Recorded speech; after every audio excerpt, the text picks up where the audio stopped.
Oh shit. All right, everybody in gear. We all in order. And you know what? I'm gonna do something different. We're gonna go ahead and crank it right on off with the intro. And then we'll get into the Justice League later, because I may or may not know what the Justice League is.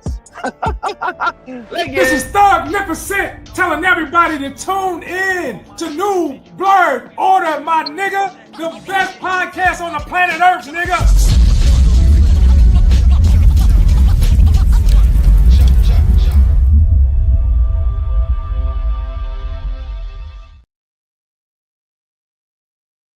All righty, good morning, good evening, good night, good afternoon, good day, my people. What's going on out there in the stratosphere? You know what it is. It's your favorite blurred click, ready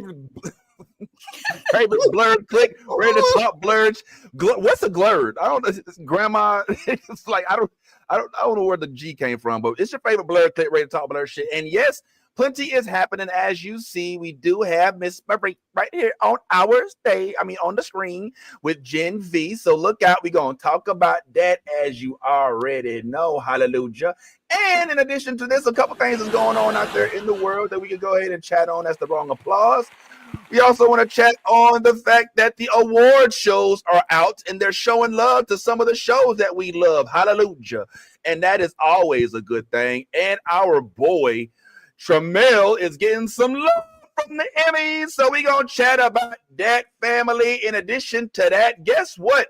Are y'all fans of Alien Earth? Because we are. And if you are, then you are going to be just as excited to hear that we actually have an exclusive interview with Mr. Babou Ceesay. Now, we didn't do the interview. It was done by our homie, Rudy Strong, a.k.a. Young Deuces, but he is here to chat with us about it today. Here's some of the interesting stuff that he and Babou Ceesay had to talk about, maybe even answer a question or two. So we'll get into that as well. And you already know we still watching Peacemaker. Peacemaker is still a whole thing. We may go over this because Eaglet, wow, is a whole gang member. And we might want to talk about that. Also, what, pray tell, is your boy Ant doing somewhere in God knows where with who knows what, with, say, people like, I don't know, Killer Mike and who knows, maybe even Keith David. Hallelujah. I may or may not have had the opportunity to upload that picture, but it did happen. Hallelujah.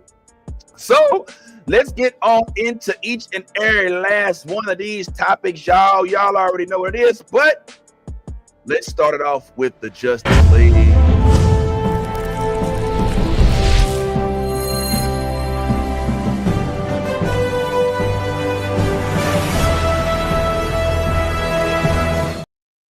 All right.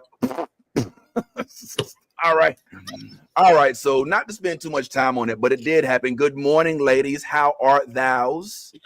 I'm great. Fantastic, Vince. shout out to Yaz and Kira. Kira reporting live from the Blockbuster right now. You know what I'm saying? Hey, comic book store. The fuck? The fuck? Nah, just play. It's good to see, ladies. Look, let's chat. I want to know how your weeks went and all of that.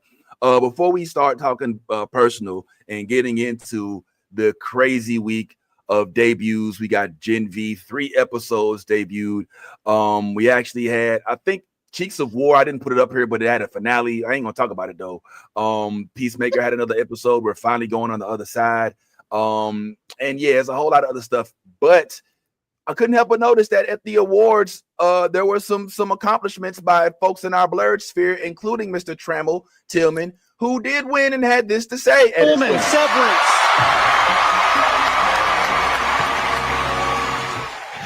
You remember what you want to remember. You make time for what you want to make time for. Do the work, show up. And most importantly, for the love of God, don't embarrass me in public.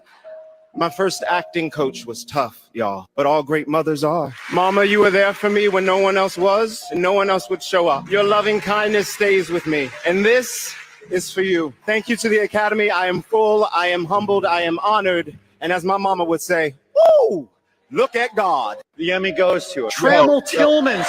Tell me why I love this so much. Tell me why I love this so much. All right, I'll tell you why. All right. Well, one of the first reasons is Avi. This dude was literally just put on the block as one of our Spider-Man cast members up in the upcoming days. So we're like looking at the future. We happy as hell. We're like, hey, we already got an award. Like Spider-Man fans are claiming it. Like we did it together. Like we made it. Like it's a brand new day. Like we outside. So there's that. But I ain't gonna lie. The thing that touched me the most, if I could just keep it G with y'all. All right, we're living in this era where we're sitting here wondering whether or not, you know, the folks that we are watching on the shows that we love are American, if they're actually the people that they're depicted as, if they so on and so forth.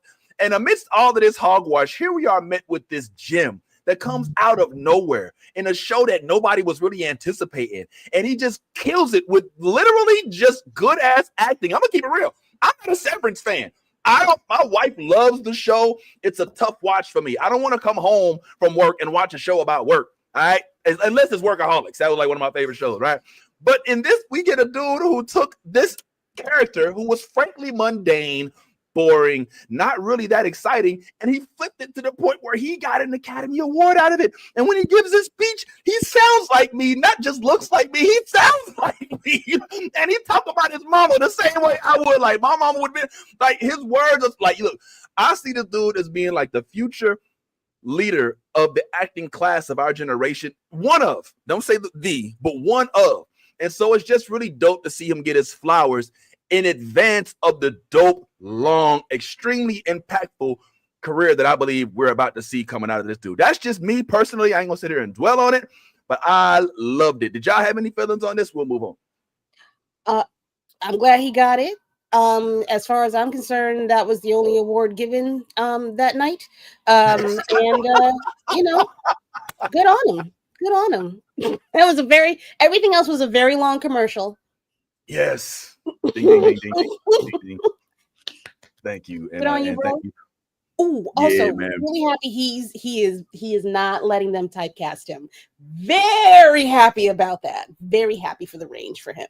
But that's it. Talk to me about that. What delve a little bit more into that. Like, what do you mean you're happy they're not typecasting him? He is. I'm not gonna hold you. I too am not on the Severance PP. I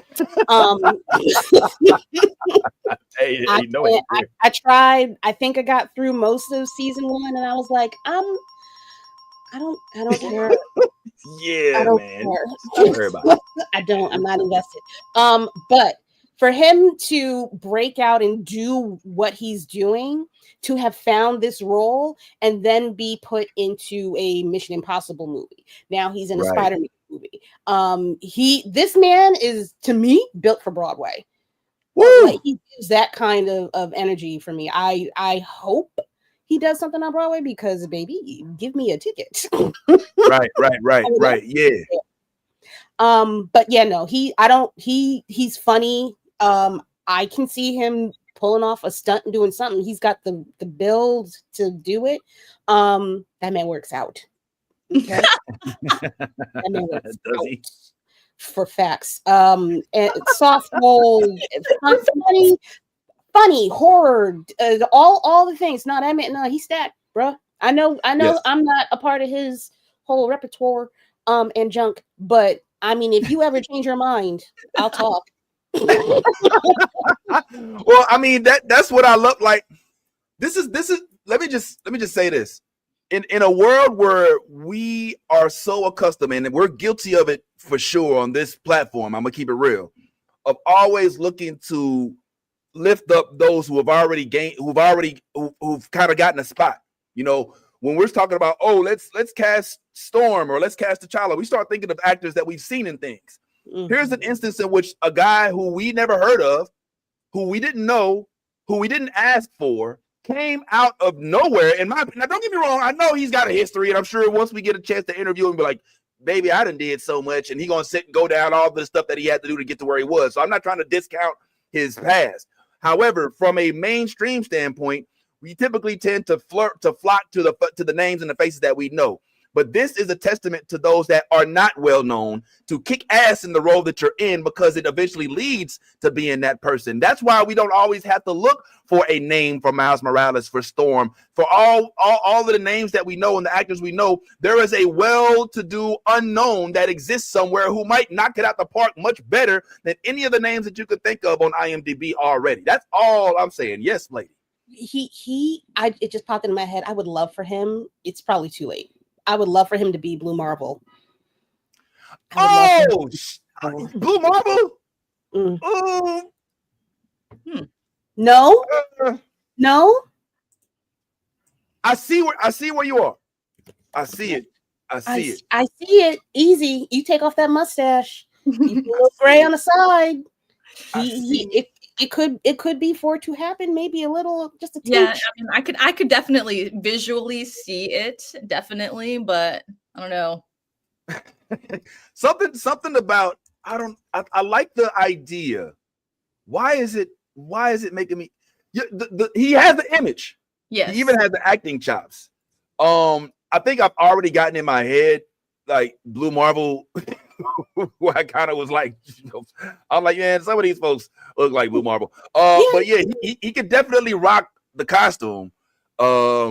He got. Let me stop feeling the way I'm feeling. Let me just say, yeah. I'm not saying shouldn't. Also, nah. He got 10 years in him. He got 10 years in him, though. He could do it. He got it.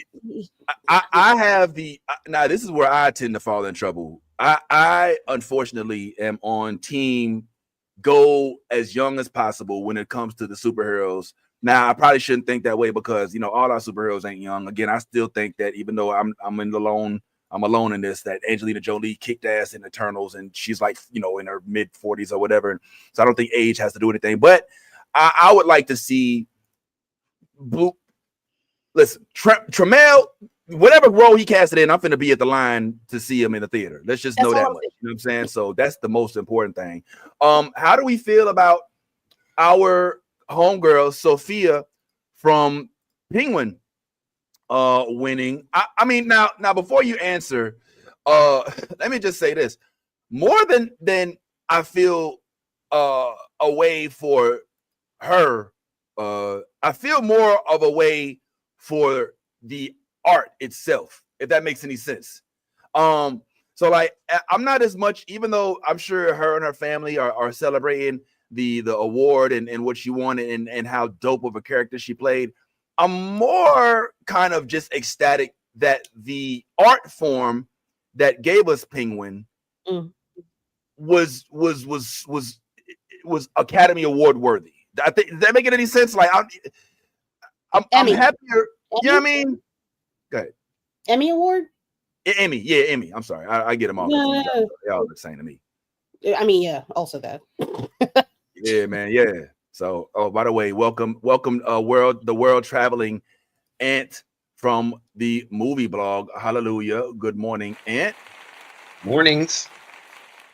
What part of what hemisphere are you in this morning, homeboy? I'm in the what do y'all call it? The backwater state of Florida. I'm in Whoa, slander. Backwater. Oh, what? Whoopsie. Right. How dare you? I'm sending gators to your room right now. Yeah, man. Open your doors. It's a coral snake. Red, yellow, and black. I think that's the right one. What is y'all saying? What's the phrase here? Like New York, it's the Big Apple. What is Florida? Fuck around and find out. Armpit of Florida? It's in Florida. There's a lot of them. There's two. All right, my favorite one is it's not the heat, it's the humidity. That's one. Stay away from Tide Pods. They're not for lunch.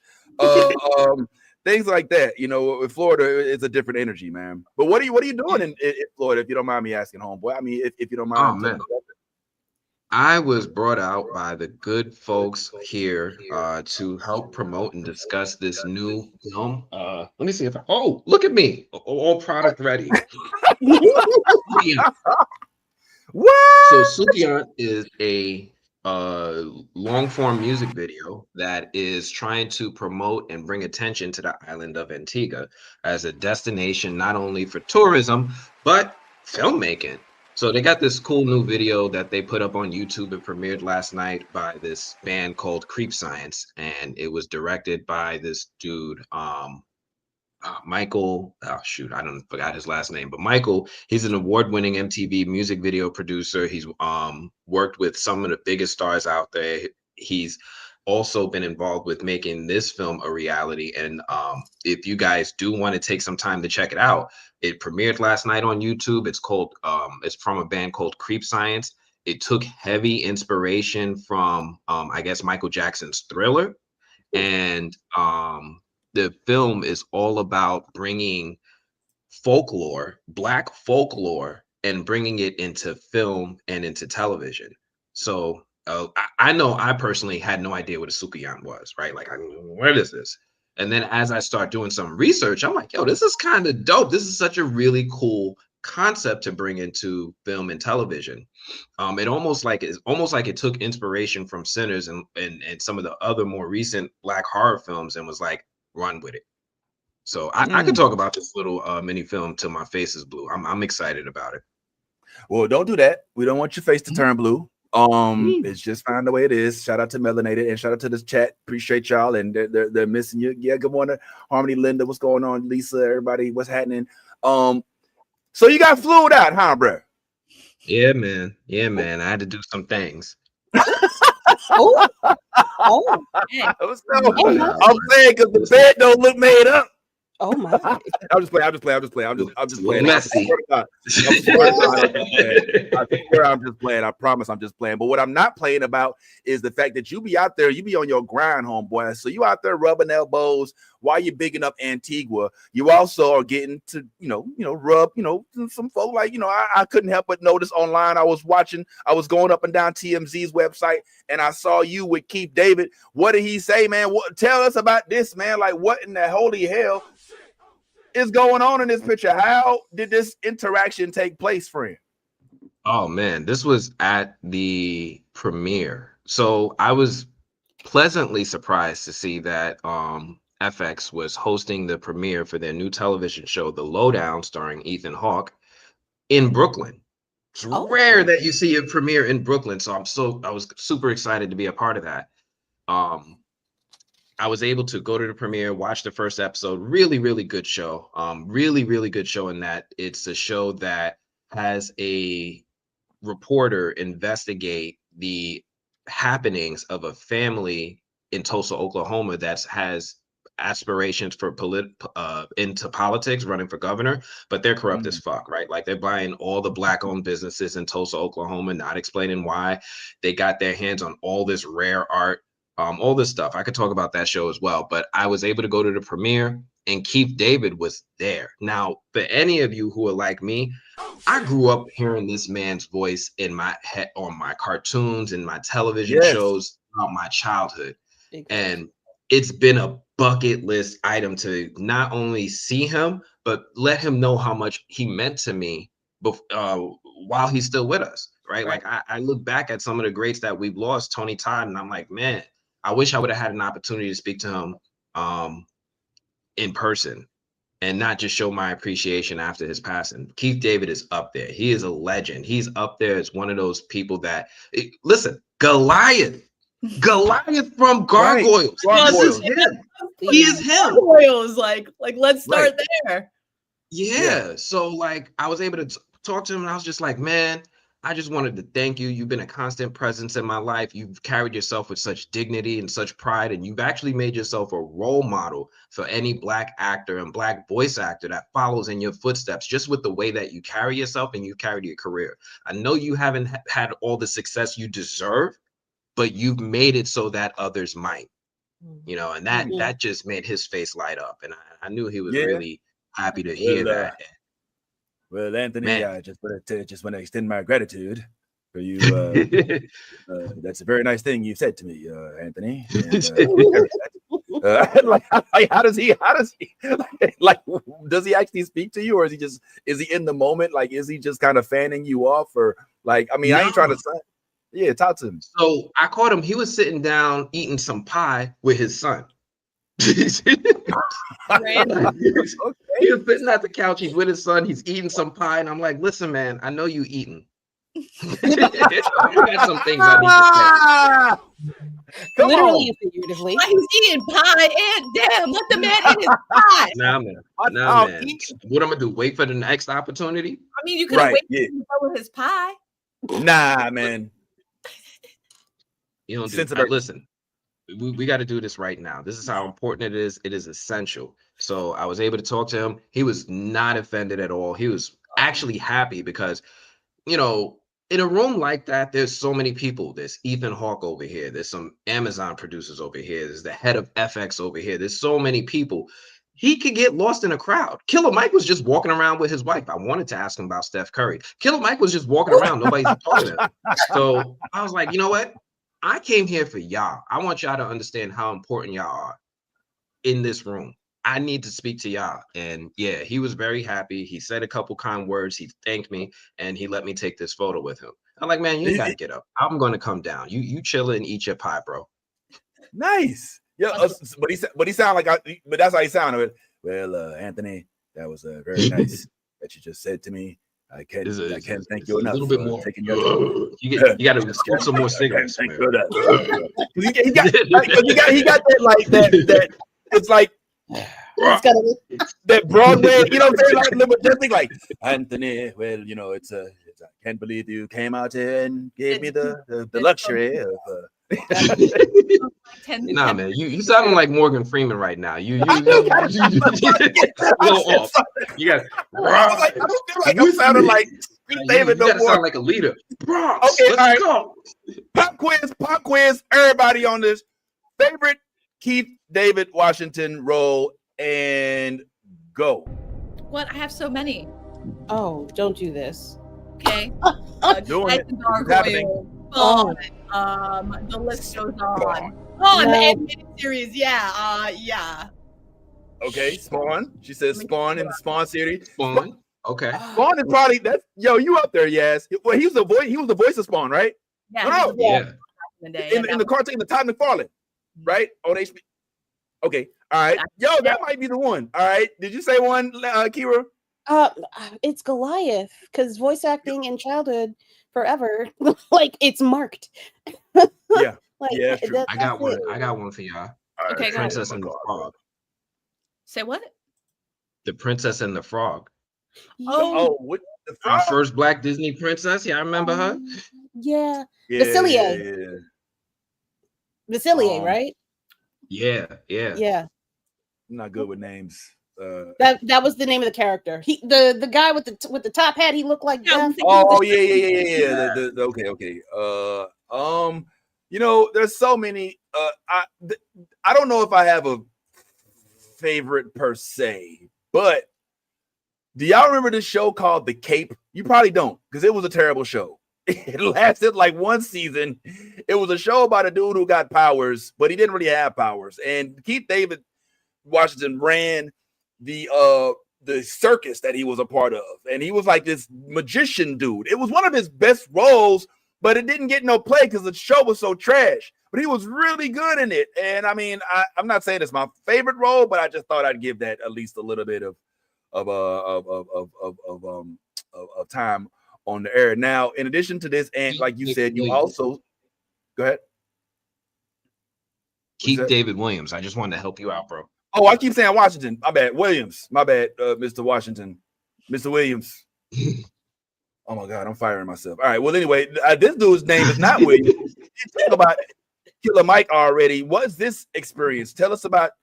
You walked over to him, was like, "Yo, Steph Curry wife said what?" Or like, no. So like, so this the black press in the room know these people, right? Killer Mike was just walking around. People was just like, he's just socializing in general. Nobody's bothering the man. But there's this one other critic. I'm gonna give him his credit. His name is Wilson Morales, right? You guys might have seen him on Instagram. He's a very, very popular I want to say presence in the film space, especially Black film space. He's one of the co-founders, I believe, of the African American Film Critics Association. What's his name? He's there. Wilson Morales. Okay. Wilson Morales, not in any way related to Miles Morales or Jefferson Davis. No. So he runs blackfilmandtv.com. I believe he's one of the co-founders of the African American Film Critics Association, which is the largest body of Black critics in film in the United States. I see him at a lot of these events. I don't know him very well, but like he and I kind of run parallel with each other, and we kind of have the same goal. So like when we see Black people at an event, we like swarm after them. Like this is the assignment. He was there first, and he's got this thing where he's really smooth at getting photos. He'll find some white girls, he'll start posing with them, he'll have them start taking pictures with him, and then other people will see him taking pictures as if he's like one of the talent, and then they're able to come, then they come over and like, oh, let me get in it too. So once I'm like, oh, Killer Mike is in a photo taking mood, let me walk on over, get in line, let me get my photo as well, but also say a couple kind words, because I wanted him to know we came here for him. Right, Ethan Hawke is cool. Ethan Hawke is the star of the show, but I came here for YouTube, right? Ethan, I didn't even get a photo with Ethan. I didn't even try. I came there for them. So that's how that whole thing came about. Hey, yo, you should have told that to Ethan too, bro. You should have went up to Ethan and been like, yo, bro, I ain't here for you, man. Yo, I'm here for Killer Mike, bro. Like, I know you the star, but who is you, bro? You know what I'm saying? Just let her. Just play. You should not. Don't ever do nothing like that. We don't want to mess with that. I don't want to mess with that. All right, well, that's cool. Did you see anybody else of note that we did not get a snapshot with, or anything else that may have happened on your flew out trip that you might want to tell us a little bit about their homeboy, since you down here in the Sunshine State? Hallelujah. Oh man, I want to talk about this Lowdown show because I want people to understand what the premise is. It's a very interesting show in which this white reporter takes an interest in helping Black culture in a way. He found out that this family has ties to cultural appropriating things that are important to Black people. He has a signed like church pamphlet signed by Martin Luther King, and he's like, "Where'd you get it from?" He's like, "Oh, my grandfather gave it to me." Where'd he get it from? I don't. We've always had it. So like, these guys investigating this family that's just like appropriating so much stuff from Black people. They're buying up all the Black-owned businesses. They're doing all this stuff, and it's in Tulsa, Oklahoma, which we all know has so much ties and historical significance to the development of the Black culture in America, or lack thereof, right? Like why we're not further ahead. So this is a story that's steeped in Black history, American Black history, American Black culture. And they keep having this running theme, like the worst thing that you could possibly have is a white man who cares. Like they keep saying that throughout the show, and it's a dark comedy but also has such important dramatic themes to it that are relevant today. So I'm super interested in it. I have FX was kind enough to allow me to have the series, so I'm going to watch it, continue to review it, and go from there. But yeah, that was my experience with The Lowdown. I can't talk highly enough about this film. It premieres on Tuesday on FX, and then the next day on Hulu. I believe they're going to premiere the first 2 episodes this Tuesday, and then they're going to go from there and do weekly releases for about 5 episodes. Okay. All right, so it sounds like it's got enough of us to keep me interested, because you already know, how that works. Oh, I was gonna say, I was see Come one on, person. man! I'm looking at the flyer. We got Killer Mike on the list. He got one eye. We got Keith David playing Bagger Vance. Come on, bro. I mean, like, what else do we want? So I'm going to do a full review, right? I'm definitely going to do a full review on it, and I'm probably going to do this in video. But one of the main things that I've noticed about this story is that it feels like it touches on such important topics to the Black culture that I almost felt like it kind of should have had a Black lead. Like I think it would have been more impactful if it was like somebody like just a black lead running around doing this. Like if it was a Yahya Abdul-Mateen or somebody, he's like, yo, I'm investigating. Why do you have a church pamphlet signed by Martin Luther King, bro? Like why do you have this? Like, why is this in your possession? And don't tell me he gave it to you. Yeah, I get that. Yeah. Okay. I'm digging it. It reminds me of when I had a confrontation not too far from where I stayed with some folks on the corner with some signs, and they had Martin Luther King as one of them signs, and I had to address them as to why that's inappropriate. But that's a whole nother subject for another day. We'll do a segment on that. Yeah, that's a whole different subject. Now, that is crazy. Can we just real quick give Ant his flowers for being flued out, getting all the good dirt, getting, you know what I'm saying? Thank you so much, bro. We know it ain't easy getting flued out. You know what I'm saying? He's still in the room right now. He ain't got no pants on. Hey, okay. Now, we ain't got the blow ready, bro. We ain't got the blow ready. Now, let me stop. All right, cool. Now, look, I can keep it 100 with y'all. Now, as we speak, we got somebody laying in wait who actually did get a chance to speak with somebody from the Alien Earth show. We are all extremely excited about the Alien Earth show. We want to chat a little bit about this as well. And I don't want to keep them waiting too long, but I do want to acknowledge the fact that we have not spoken about Peacemaker, the additional episode yet. We still have not talked about Gen V and everything that comes along with it. So we definitely want to do these things. So if you are waiting because it is in the title, we want to make sure you know that we ain't bullshitting. We going to talk about these things. So, you know what I'm saying? Don't be trying to, know what I'm saying, like pull a cap on this, bro. Like I did a comedy show with JJ, the Wild and Out Click, Moat Williams, a couple of folks. And the one dude had a real funny joke. He was his 52. He say, man, I like to ride with the young folks, man. But, you know, I don't be knowing what they be talking about. I was like, hey, man, I'm pretty hit the club. No hat. He's like, man, there's no cap. He went down a whole rabbit hole. That shit is just hilarious. But real quick, before we go ahead and bring in young Deuce to talk about his interview with Babou Ceesay, I'm interested in you guys' opinion since Gen V did premiere. All right. I'm hoping that we had a chance to watch some of it. Did we get a chance to watch it? Can we get hands up, hands up, hands up? No, okay. And Anthony, are you fucking kidding me? Are you fucking kidding me? Anthony, listen, he hasn't watched it. Why you on mute? No. Who's you blaming? It's not my fault. I blame you. I blame you, Vince. Oh, you muted too? I blame Vince. No, I told Vince, like, we need to get on Gen V. I told him a month ago. Yo! I was ready. Come on, man. You cannot blame me for you not watching something, bro. Come on, man. What's the accountability, bro? Know what I'm saying? Don't make me Lauren Hill you right now, bro. Don't do me no favors. I'm looking intentional. All right, well, fine. The dude with the whole season hasn't seen any of the episodes. Meanwhile, us little minions out here that are just, oh, please, Mr. Hoodoo, can you please, HBO Max, please, bro? Would you mind giving us a little more HBO Max, please? Did you check the folder? I ain't Did you check the folder? Yes. Did you check the folder? Yes. All right, I did. No, you didn't, because you wouldn't be saying this. Oh, damn. Because guess how long it was in the folder?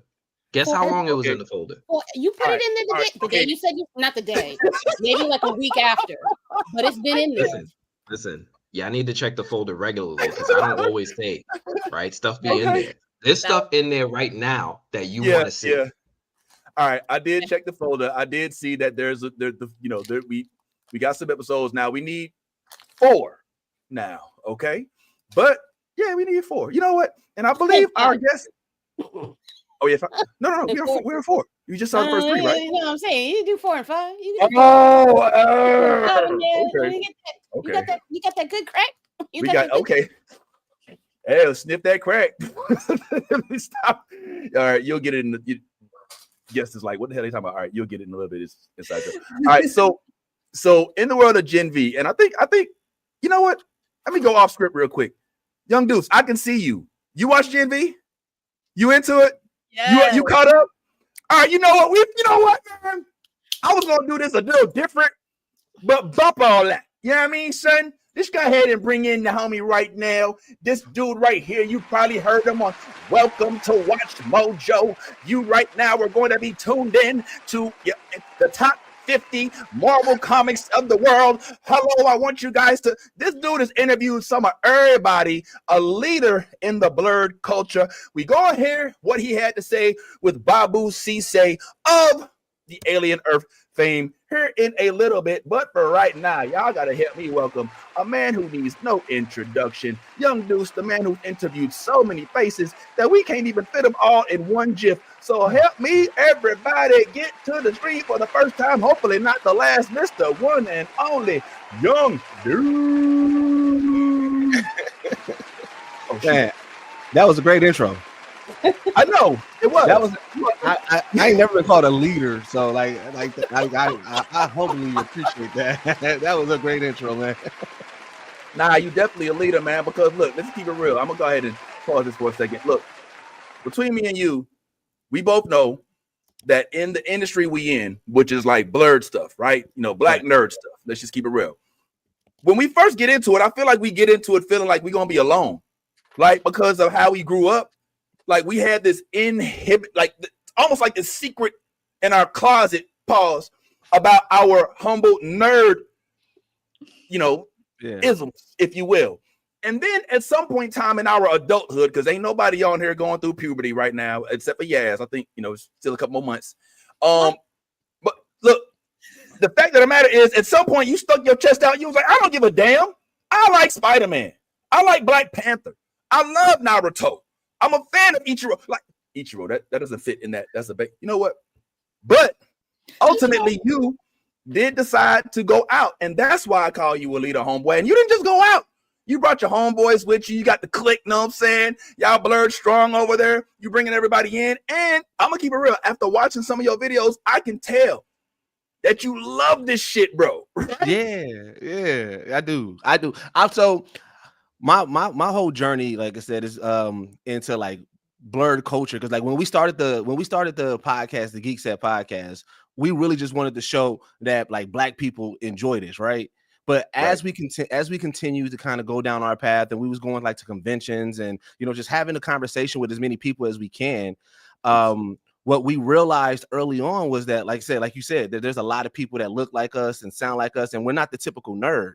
But I'm a huge fan of this culture and everything about it. So I'm also a hip hop head. And I was like, what we don't have in this culture is that we don't have like the reporters of the culture that uplifts and, amplifies the people that's within it. Because I was watching like all the stuff from like the King Vaders, the RDC Worlds, watching all these creators as, and I'm like, they should get interviewed, or, even like our voice actors. I'm like, they should be having like the big time interviews. And I said, if I can offer that in the space, then that's kind of what I wanted to do. So that's kind of like led me into the whole interview aspect, because I wanted to be that person that kind of helped uplift this culture. So everything that we do is always blurred first, because it's like the culture should have the biggest voice in everything that we're doing. And we're just here to be the sway of blurred universe, or I want to be respected like Angie Martinez in this, in this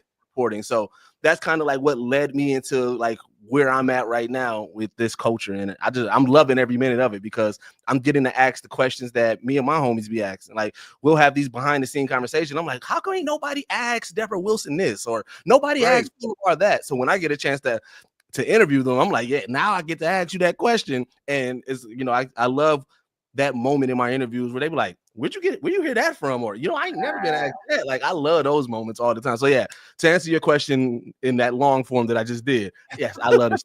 I do love it.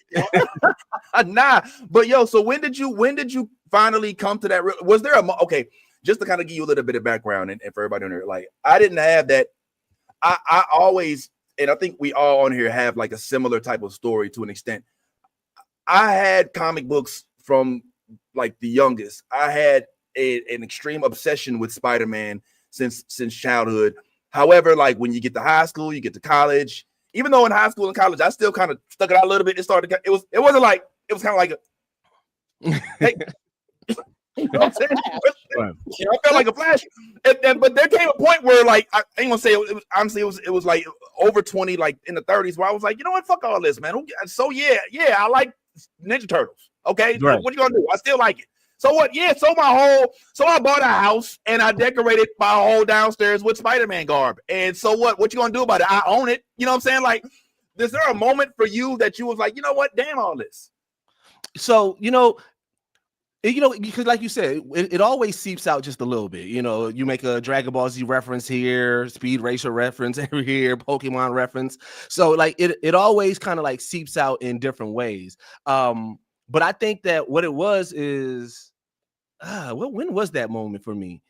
It definitely, like you said, it was in like the late 20s. I you know what? It's the emergence of Marvel.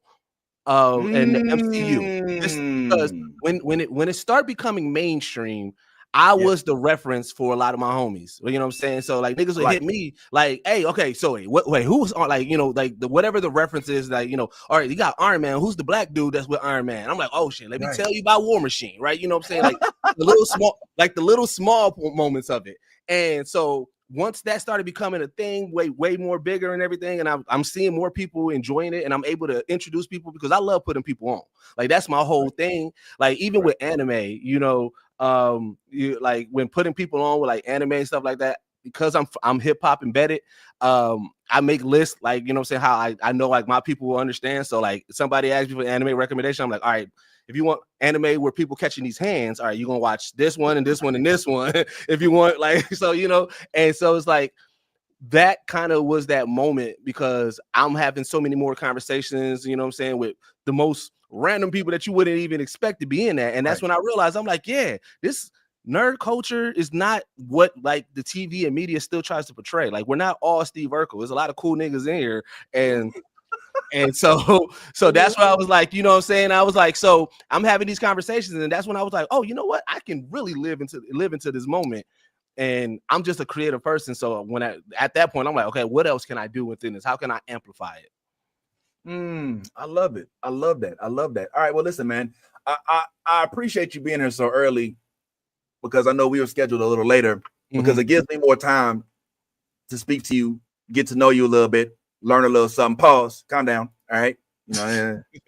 But don't let me silence any of my other fellow panelists, as we have my homegirl Yaz over here to the side. What's up, Yaz? We got the homie Anthony at the movie blog to your right, and Kira, aka Lady Mandalore, room full of blurs. I think y'all already probably she know everybody. She know everybody. Like she's like the Yvette Nicole Brown of the world. So what I wanted to do was see if there's possibly a way you wouldn't mind if we get to know you a little bit better, just by maybe asking a few simple, possible pop quizzy type questions, maybe or maybe not under pressure. Let's go. Let's see. All right. I'm all for it. I'm not for sure how I'm gonna do, but I'm all for it. All right. Now listen, these are rapid fire, homeboy. I don't want you to think. I'm gonna give you a choice, and I want you to tell me of the two who or what you prefer. Okay. Quick. I don't want you to, like, if you think you study long, you studying wrong, homeboy. All right. And this is how we're gonna get to know who you is. So without further ado, let's go ahead and crank this off. So, my man, are you which one are you? Spider-Man or Superman? Spider-Man. Spider-Man. All right, cool. We got Street Fighter or Mortal Kombat? Street Fighter. Mortal Kombat. Oh, okay, Street Fighter. I hope y'all keeping track of this.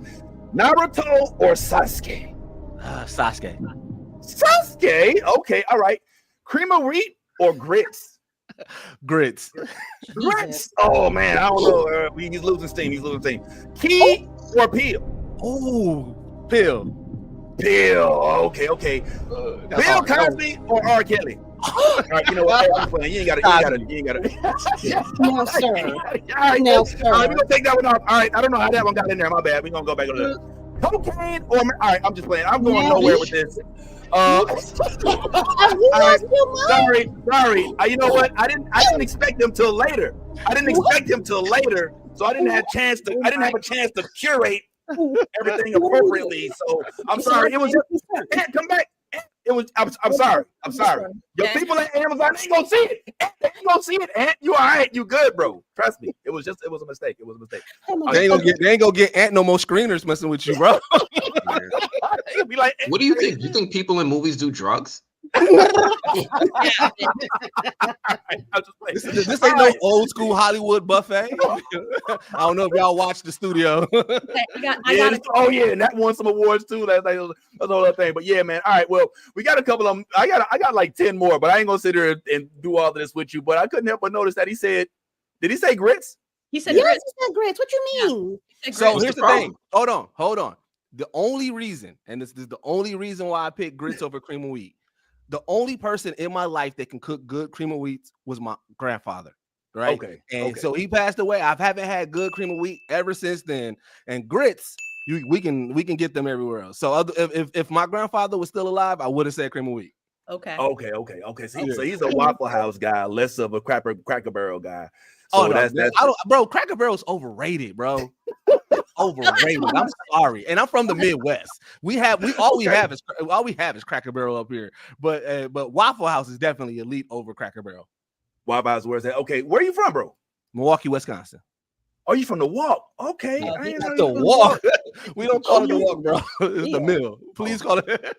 I made that shit up. I thought it sounded cool. I was like, oh, the Walk. You know, the Walk. Y'all baseball team is killing it right now. In fact, we're playing y'all.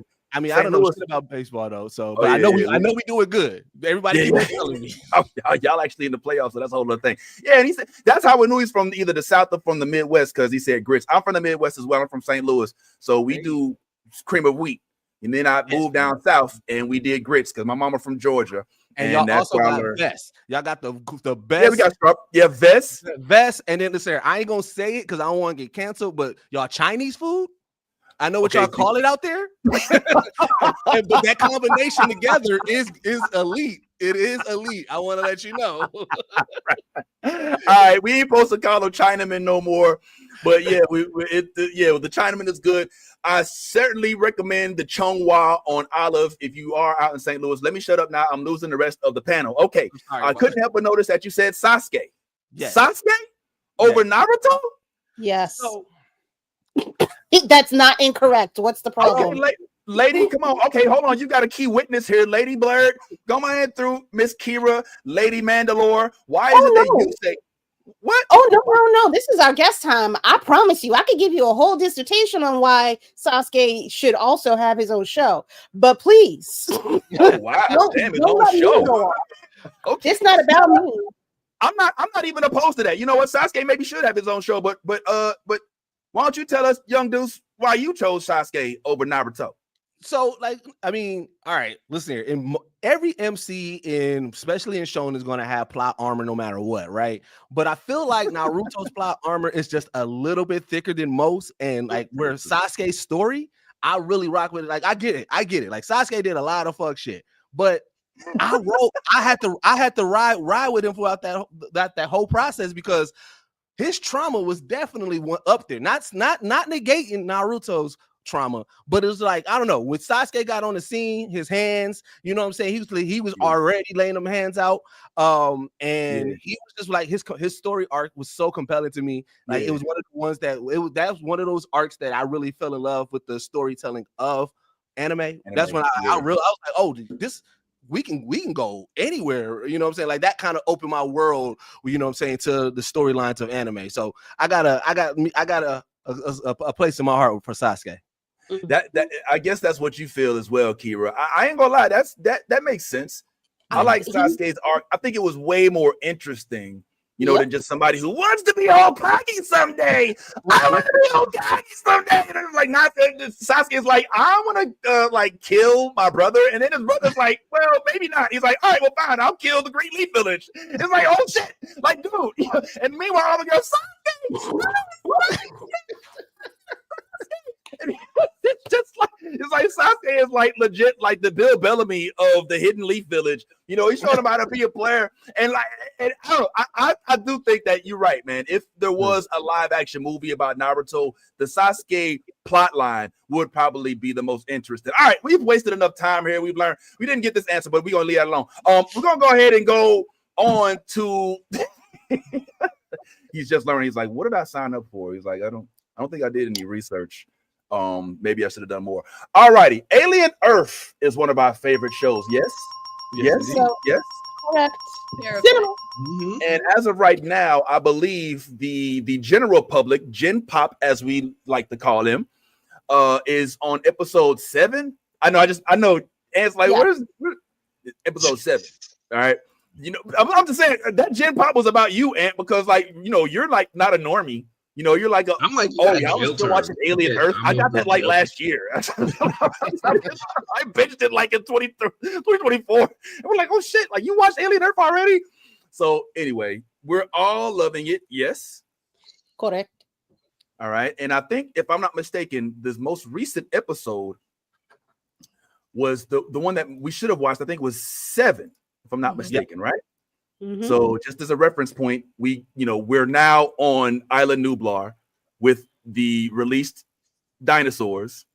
Why are you so confusing? Don't. Why are you doing this? You see come on, bro. That's what it is, man. Let's not pretend like this isn't Jurassic Park meets Alien, man. Like literally, it's what it is.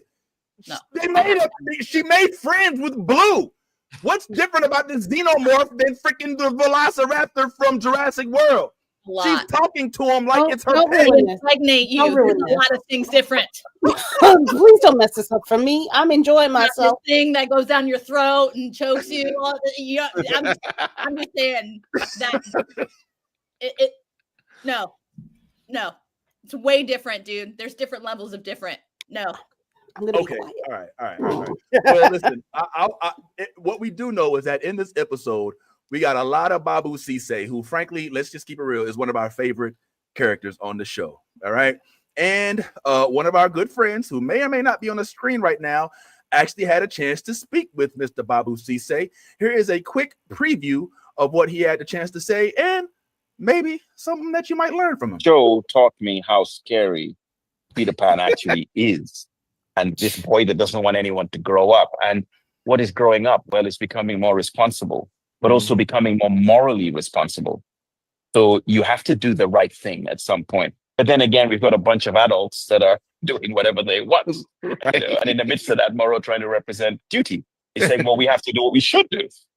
So I think that Noah explores that with this backdrop of corporations. And, in the modern world we live in right now, we're asking questions of, well, what are the corporations doing? Who's really in charge here? Right. Is it our government, or is it that super powerful billionaire, trillionaire to be over there? Like, what's really controlling things? And we're in the midst of it, trying to make sense of that. So I think that exploration with sci-fi gives us a chance to do. It's what I love so much about this show. This show taught me. Yeah. So if I'm not mistaken, young Deuce. Yeah. Can I call you Young Deuce? Yeah. No, you just call me. You can call me Deuce. Most people just call me Deuce. Can I call you? All right, Deuce. Because I feel like most people who have Young in front of their name go by Young, and then there's confusion. You could be talking about Young Jeezy. You could be talking about there's so many Youngs. Just call me Deuce. His mama called him Rudy, so I'm gonna call him Rudy. You can call me Rudy. Yeah, you definitely can call me Rudy too. No, just playing. We gonna call him Young Deuce Strong. Hallelujah. Now let me ask you. So Deuce, when you're talking to Babou Ceesay, I watched the interview. I could tell you were geeked up about it. What did you take away from the interview that you didn't know before you were able to interview Babou Ceesay?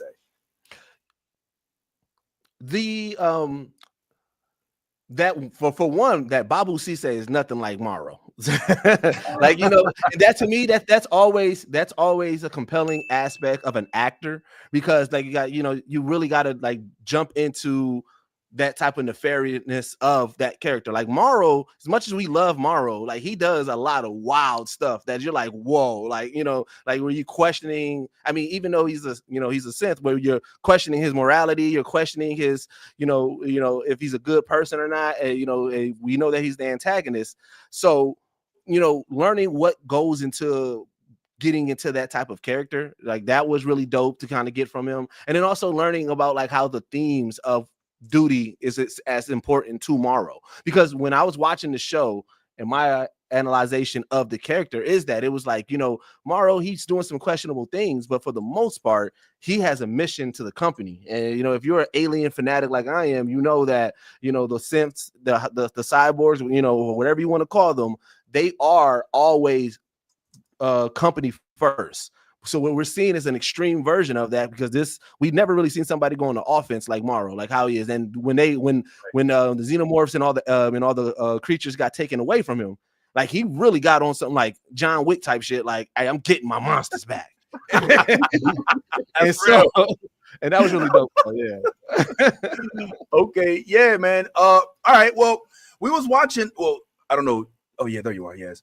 We was watching this most recent episode, and I couldn't help but notice that a lot of the stuff that you brought up in the interview was applicable. Like the fact that this is a world where they basically are trying to capitalize on the youth of the children, right? Like you noticed and you pointed out in your interview how he stopped using words that would be more applicable to an adult mind and started using words like hero and like villain and things like that.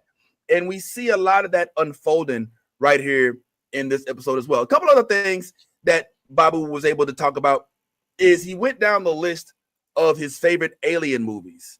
Now, ladies, y'all into aliens like that? Y'all watched all the movies? Yeah. Could you give a top 5 list if it came down to it? Do you know enough about Alien to give a top 5 list? No? 3 maybe. Yeah. A 3, top 3. Could you maybe give a list of what you think, or give an idea of what your top movies are? And then I'd like to see how that compares to Babou Ceesay's list of movies that he did bring up. You got it, Yaz, or you want me to go? Go ahead, you can go first. Aliens, which is part 2. Yep. Then the first Alien movie. Romulus. And I thought I could do 4. It's 3. No, those are my top 3. I can't get 4 and 5. I don't need no. They can't break through. I've got standards. Yeah, how you feel about her list? I mean, her list is pretty valid. I'd have a couple different than your list, Kira. Mine would be Alien, the first one, just because I don't know, just Sigourney Weaver, dog, like I just can't with her. Like she is just, I'm not gonna lie, I've never wanted to not go into space, but Sigourney, she made me kind of want to if I was going to be a boss ass bitch like her, and I made it to the end. So you know what I mean? Like that's all I'm gonna say about that. But all right, so that's my first one. The second one I would probably say is Prometheus. That movie, I'm not gonna lie, has rubbed me so wrong in so many ways for so long, just because of how freaky it is. And then Romulus would be right after, because oh my god, we got a Prometheus baby. What the fuck? Yeah, bro. That would really be my top 3. And I mean, obviously now that this show is out, it is my top favorite now of all of any alien saga. This has got to be my favorite, even though it's fucking creepy and I have to watch it with my fingers in a blanket. I still think this one is absolutely the best. But that's my list. It would be Alien Earth, regular first Alien with Sigourney Weaver. Then it would be Prometheus, and then Romulus, because we got to see the fucking baby. That was disgusting. Oh my god.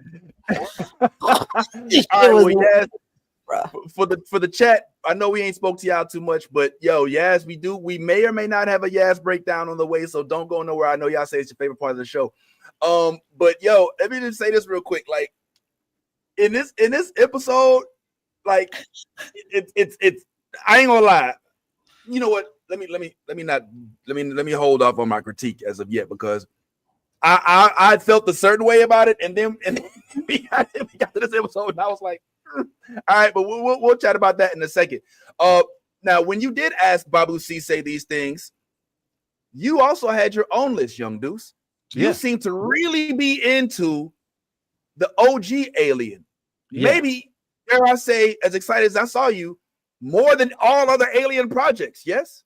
Yeah, absolutely. Because you got to remember, At the time that the OG Alien came out, like all space that we got and all the like space epics in general that we got was all like fantastical and everything like that, right? And this wasn't like you know, and so you started to get like a different version of space. You started to see the horror of space, right? Which is that's why when Yaz said it made her want to go to space, I'm like, that made you want to go to space? That terrified me of space. I want to let you know that. But like to me, I love how the groundwork that it laid for the full franchise and what like Alien is about. To me, that like if you introduce somebody into the Alien universe, obviously you want to start at number 1, but I feel like that's a great number 1 start because it gives you a lot of the lore, it gives you a lot of the mystique, and the feel of it. Just to me, it's one of those like those nostalgia pieces that when you watch it, it takes you back to that moment there. So I really love the first Alien. Okay, the first Alien does go pretty hard. What's up? Yes. I was like, can I clarify something real quick to Young Deuces really quickly? Okay, you don't know me, so I'm just going to tell you something really quickly. Space is one of those things that I will never fucking do it. Never. It's death. Everything about space is death. I'm sorry, but leave that shit alone. Okay, we have a whole Earth when it dies. That's when we should worry about that shit. But leave space alone. And these movies are indefinitely why I'm like, yo, don't go to space. Like shit is dangerous. Don't bring shit back. You know what I'm saying? Like no.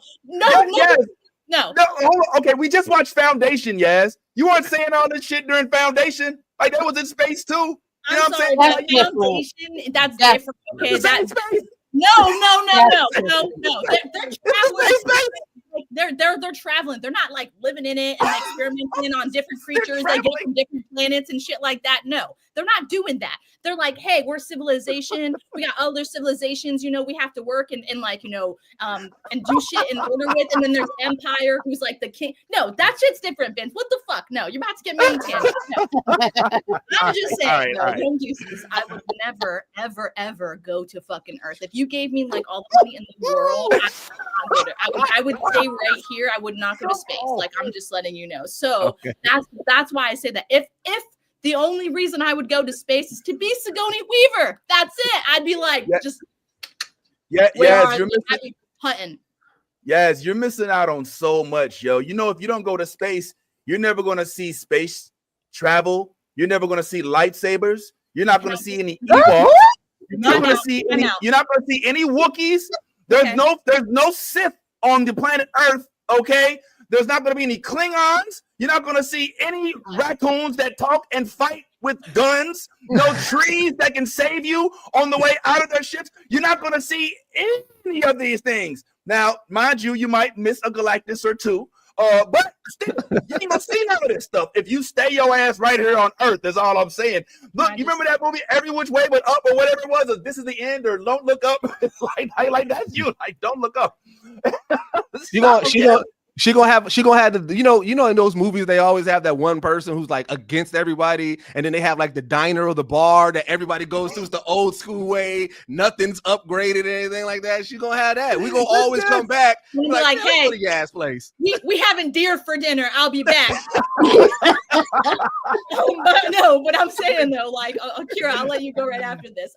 I mean this like in that's serious. When you're like, I'm happy to be. That's when you. Is oh my bad. I'm sorry. Y'all can hear that. Y'all ain't supposed to be able to. I'm like, I'm having a stroke. Like, yes, stop talking. Yes, this is a professional show. We would never, come on now. Sure, I lost my train of thought. You can go. I'm done. Okay. All right. Cool. Well, I had one last thing because I'm so happy that our boy is here. That right. What's the point of view, right? Right. So. And you can tell, obviously, I'm doing like a lot of things at once, so you might hear a noise or two every now and then. By the way, if anybody else wants to do a comment and check and chat check, that'd be dope because I haven't looked at comment and I don't want to leave them neglected. We piling up as fuck over there. My bad. Yeah, I'm sorry. I haven't looked over there. But go ahead. Yes, you about to say something real quick? I remember what I was gonna say. So but to your point about like not going to space and I won't experience all these crazy things, blah blah blah blah blah. I'm sorry, but George Jetson was supposed to be born. It's oh my God. I don't have a rosy dog cleaning my house. So I'm sorry, I will stay my ass here and y'all can bring the technology to me because I'm just saying like I don't need to go anywhere for it. I'm waiting. Still don't have Did a you rosy really? Did you really just try to use George Jetson as a reason to not go to the to space? You know, he lived on Earth, right? Like George, they weren't in space. And they bring the technology to me. Okay, after, you know what I'm saying? I get my Rosie dog. She cleans my house and does all the things that she's supposed to do. And I got, then we'll talk about space travel. But until they mastered that shit, I'm staying right here, bro. I'll go down with the ship.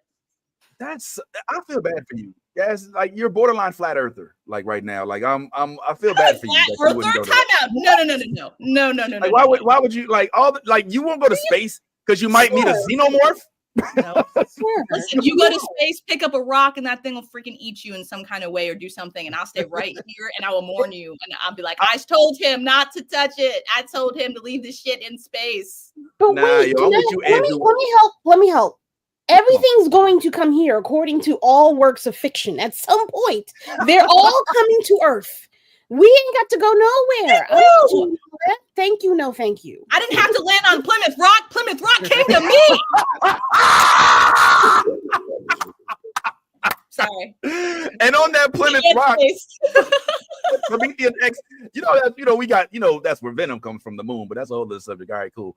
Well, man, I want to encourage you guys to watch more. There's more from this interview. I'd like to show some more of it. I kept trying to find the part where he was talking about one of my favorite scenes in the show, which is where Babou Ceesay's character, played, who's actually Morrow, was in an elevator with Kirsch.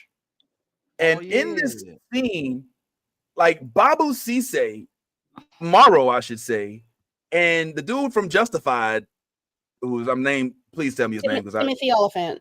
Timothy Oliphant, of course, if you're trying to grab it on my Instagram, it's the one that got the photo of me and him. Oh, you put it on Instagram? Oh, I was my dumb ass sitting there looking on the YouTube like an idiot. Yeah. It could be like forever too, and so that would have definitely made. Okay, you know what? Hey, everybody, talk amongst yourselves. Because I'm gonna go ahead and bring this up. Now let me stop. But that to me was like one of the dopest scenes. And here, Mr. Babou Ceesay is to tell us the thought process behind that. And actually, like that elevator scene between Morrow and Kirsch. Yeah, absolute cinema. Yeah, I love that scene. I love doing that scene. I love working with Tim. And he came in and he's such a creative person. And he said to me, hey, so I'm in there with my intense Morrow energy. He said, it's just two guys, So it's two guys, you're middle management on your side, I'm middle management on mine. We're here. It's a thing of, they're talking to each other about, well, what's it like over there? What's it like being replaced? And of course, it's got all that extra edge because we are going to kill each other maybe. But maybe not right now, because this is not a good place. And when he said that, I just started laughing. I thought, oh, this is beautiful. So even though we had that tension, the knowledge that underneath it, there's a little bit of maybe respect. It's like, okay, you're carrying your burden, I'm carrying mine. We get each other. It's okay. We'll have our day. Yeah. The way that you bring. If I can keep it 100 with you, that literally was one of my favorite scenes in the whole entire show. Was because another thing, if you will, Deuces, one thing we're learning about in this show is the complexity in the different characters. And we haven't gone this far in the prior Aliens. Now, don't get me wrong, we've always had an android. There's always been but we never really delved into the history of what made them an android. Why is an android just like nobody's sitting there like, oh shit, it's an android. Like it's so common now, it's institutionalized, right? So, like in this instance, we get to not only see what the mind, quote unquote, of an android, even though I know they don't call them android, they call them synths in this now. But we see that versus the cyborg. And I know a lot of folks that are watching just very casually don't take the time to say, okay, one's a cyborg, one's an android, one's a synthetic body, one's half human, half. Yeah. Okay, how do they feel about each other?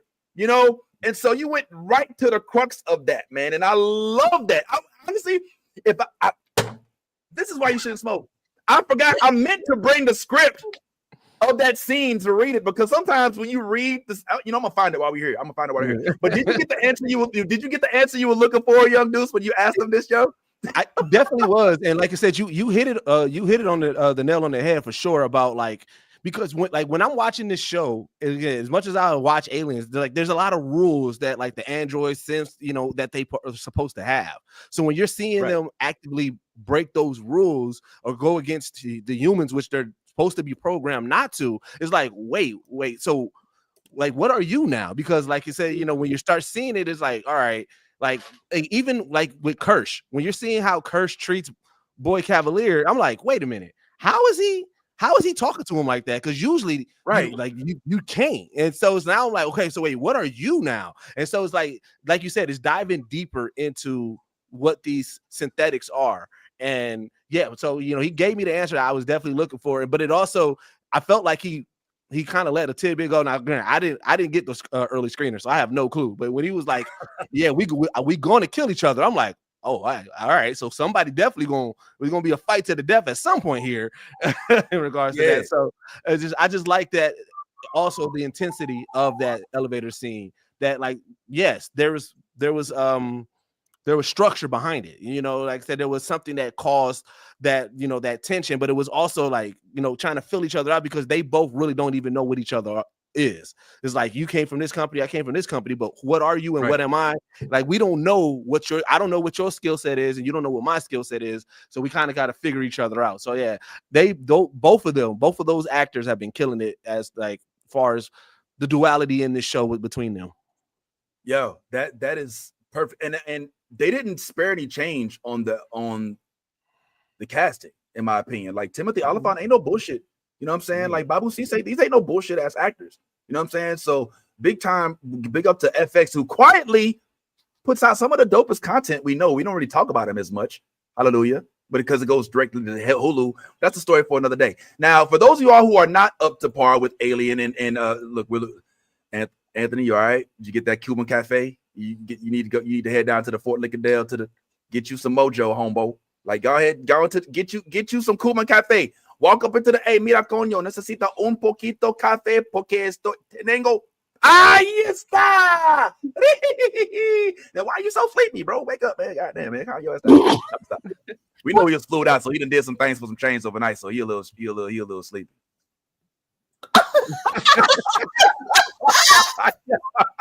Yo, so let's go ahead and keep this. Yes, I would like you to hit us with because I know we got Alien Earth fans. Shout out to Mike in the comments. Shout out to Harmony, Lisa. These are our favorites, man. Y'all always in the comments, man. But I know everybody didn't get a chance to watch the episode, so we like to hit y'all with a breakdown right after these messages. We now present you with a public service announcement from the ladies of Pink Riot. As the variant vixen from Pink Riot Comic Show, it is my utmost duty to promote literacy, so I want to encourage you all to bust that omnibussy wide open and snip that crack. This has been a public service announcement brought to you by Pink Riot. All right, everybody, don't forget Pink Riot every Thursday evening at 5 p.m. Eastern, 8 p.m. West. Hold on, wait. 8 p.m. Eastern. That's what I said. Ain't that what I said? I didn't say 8 p.m. Eastern, 5 p.m. Pacific time. My sincere apologies. But as we said, guys, we are deeply engulfed in the alien Earth. And here to help us understand it is none only than the one and only homie Yaz. Yaz, I'm wondering if you could break it down.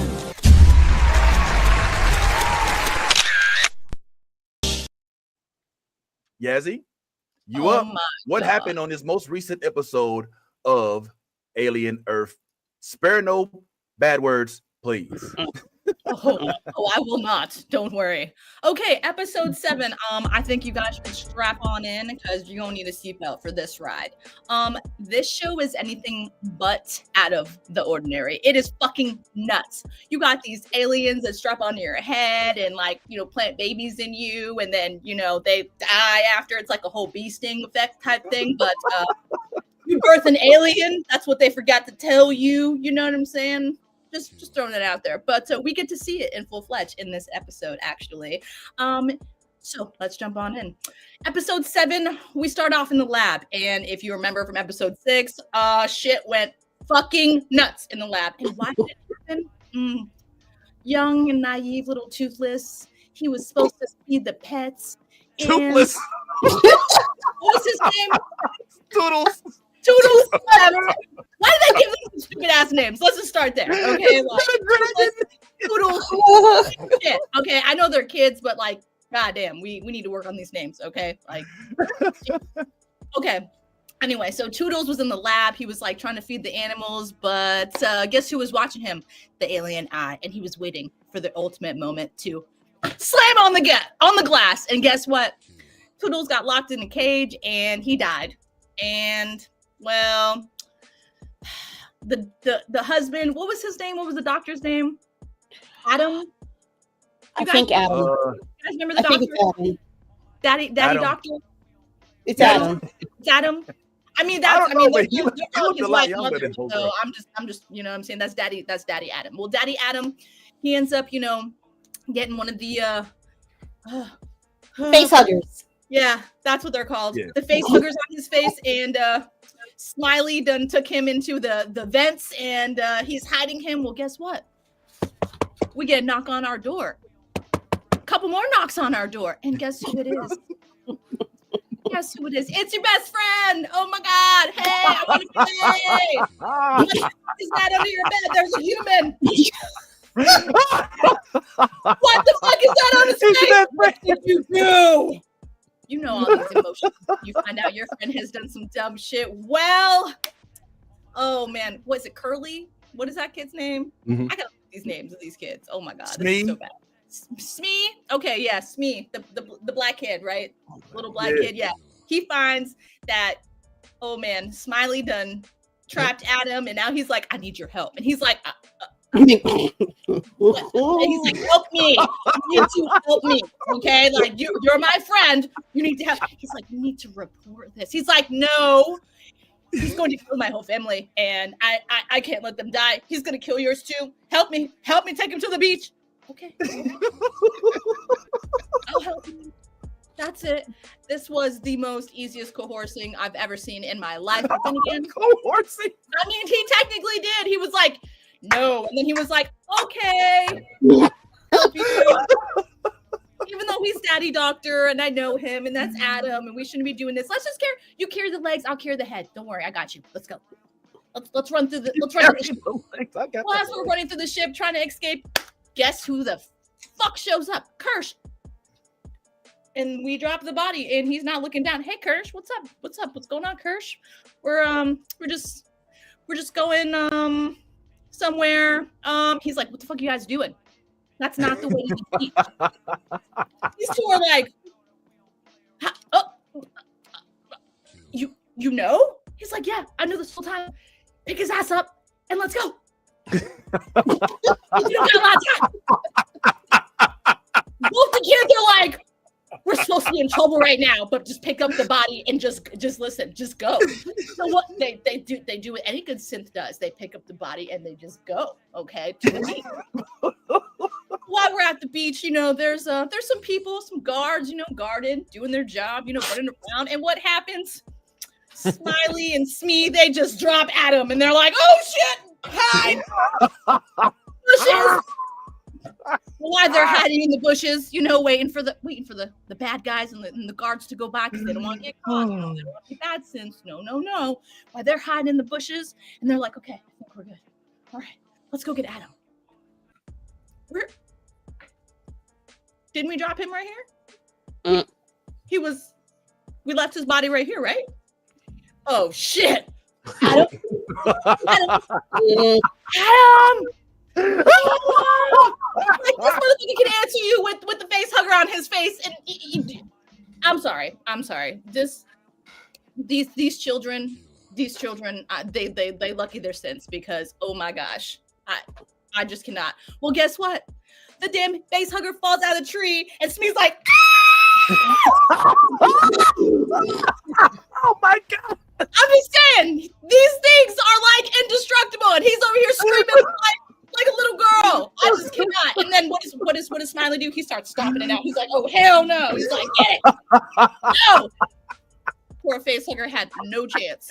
Even hear the no chance. I'm just saying. So then, well, what do we do? What where's Adam? Where oh shit. Adam's like, hey guys, what's up? What's up? And they're like, hey Adam, we're evacuating. There's some shit. There was a fire, and we need to take you to your wife. Yes, we do. Adam's like, but why are we out here on the beach? Like, how did I get here? Oh, we carried you. That's how you got here. Adam's like, why did you carry me? Like, I couldn't walk? They're like, you don't remember nothing? No. Okay, yeah, we're gonna go to your wife because they're evacuating on the other side of the beach, and we're gonna take you to your wife where they're evacuating because there was a fire. Let's get over there. Come on.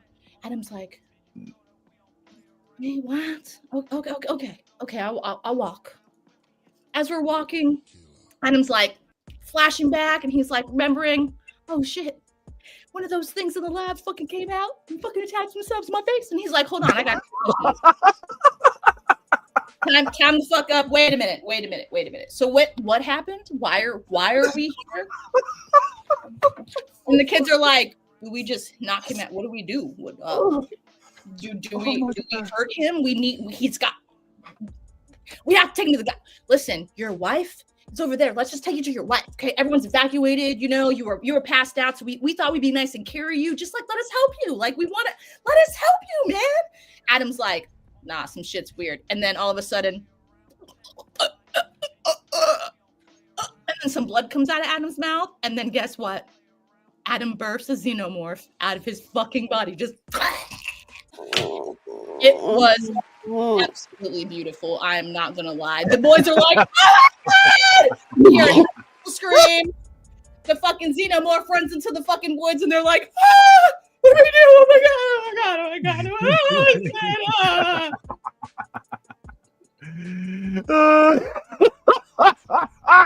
Well, then they're like, oh, well, we have to look for it because I mean, like, we got to bring it to the guy, or he's gonna kill my family. And Smee's like, I don't want to do this anymore. I just want to go home. I just did what you asked, and now you said it was gonna be okay. He's dead, and I just like, I don't know. And he's like, listen, man, we got to find the fucking thing. Let's go. And guess what? They didn't find the xenomorph. You know who they found? They found Morrow, or should I say Morrow found him.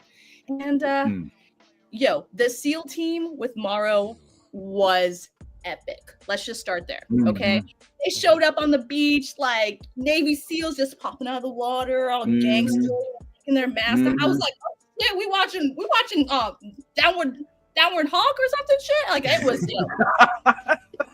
I was really when Morrow took the mask off, and I was like, oh shit, it's Morrow. He about to fuck some shit up. We going xenomorph hunting. Oh shit. And then I get to watch and see, oh God, as Kirsch is like watching everything go down in his iPad, and he's like, oh, there's something going on. We had to go into the lab and fix everything. And oh, Wendy. Hey, Wendy. You boy genius, gotta explain to you what happened. Okay, well, this one, he was dumb enough to go in there and they eat him. So, the bugs eat minerals, and he is a beautiful fucking mineral. And you know, they ate him, so they never had nothing like that on Earth, like in their planet before. So they consume. Oh, and by the way, they digest their food on the outside of their bodies. So that's what that. All over it, fucking whatever his name was, Toodles. Whatever. Toodles. I don't even know. That is how he died. Fucking disgusting. It's fucking disgusting. Anyway, yeah. So Wendy's learning that, like, you know, we man down when the kids are down, and everyone's like, well, shit happens. We can upload his consciousness into another body, though, right? Like.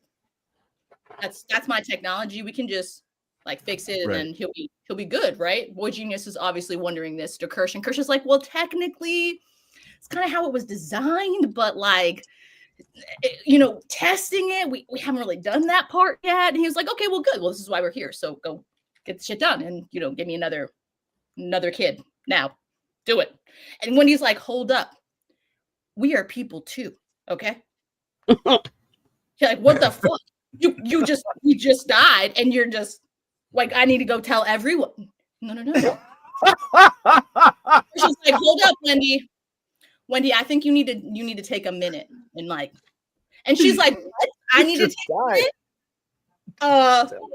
I man down, and you're not gonna tell everyone I man. Oh hell no! And he's like, Wendy, let's just go and calm you down back in your own dorm. She's like, fuck no, I'm gonna go tell the kids.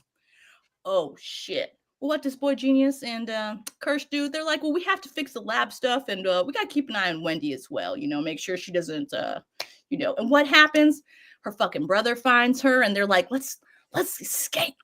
I got these plans. I saw the Dr. Adam. He gave me all the codes. He gave me the map. I know how to get the fuck out of here. Yo, let's hatch a plan. We fly in the coop. Let's go save some of the other ones. Well, guess what? What is the little girl's name? What's the little redhead girl's name? Yeah, I know. I want to call her Mary because of the Immaculate Conception, but that's not her name. Okay. Comment, tell me out. What is the redhead synth girl's name? Come on, chat. What is her name, chat? Help me out. You got it. I'm Man, I know it too. It's on the tip of my. What is it? Oh, here it go. What is it? Sarah. Sarah. It is? Trisha said Sarah. Okay, we're gonna go with Sarah. Okay, well, Sarah Nibs. That's her name. Sarah. Oh, Nibs. Mike, you killed Nibs. There it is. Yeah. Nibs. Thank you. Okay, so Nibs. Sarah might have been her regular, her human name, but Yeah. Nibs. Yeah. There you go. My bad, Trisha. Damn. Trisha, thank you. We got you. Thank you, girls. In the comments, I appreciate it. All right, so yeah, so she's like, Nibs, you want to leave? I can get you out of here. And Nibs like, well, Strawberry likes to see outside. Well,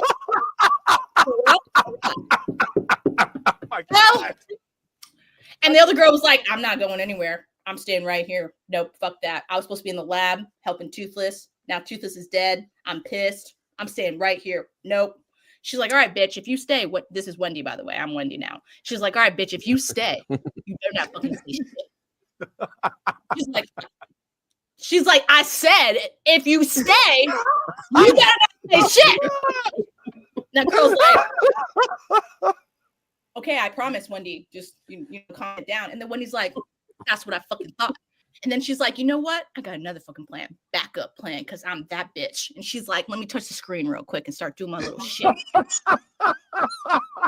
for those who know, okay, Wendy can communicate through screens. She can unlock shit. And she decided, you know what?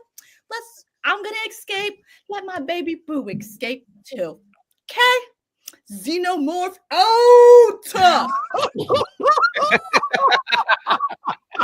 That green went from red, and everybody in the fucking lab is dead. That's all I'm gonna say right now. Like, God damn it. But then, Yo, wrap it up. Yes, wrap it up. I'm rapping. But then we see, Wendy, and she's like, I'm out here trucking, and I got my little baby boo somewhere in the woods, and I'm good. I don't gotta worry about this shit. And then guess what? The SEAL team, second team, not the first team, second team. They're like, hey, the fuck you doing? You shouldn't be here. Like, no, you shouldn't be here. You know what? I'm gonna give you the chance to run. You should run. You should go. No, we're gonna. She's like, no, you should run. And then she's like, okay, you don't want to listen, bitch? I gave you 2 tries. And then guess what? Xenomorph was like, and just, oh my God, it's just all them died. And guess what? The best part about this was Nip sitting there with Strawberry just smiling, just smiling, watching them humans get murdered. She's just like, she told you. And then we're walking again, and we made it to the boat. But on the way to the boat, we see 6 unmarked graves, but they're marked graves with the children's names on them because the children's body is there. But Wendy's like, that's not us. We are here. that's someone else's body. That's not our body. That's Sarah and Marnie, whatever her name is. Those are their bodies. It's not us. Let's walk. Come on. Let's go, Nibs. Nibs is like, bye. And then they walk and they get to the boat, and guess what? Fucking Hermit's crew is on the boat waiting for their asses. God damn it! Yo, that bitch was smart as fuck. His little boo, whatever. They got some sexual tension. Him and that girl, like that. The black lady. Yo, I'm just Hermit. I fucking told you, Hermit. Like, yo, she was. I think she's more pissed than anything that he like defied all laws and was like, listen, this money, my sister is better. I'm out of this bitch. Okay. And guess what? They capture them.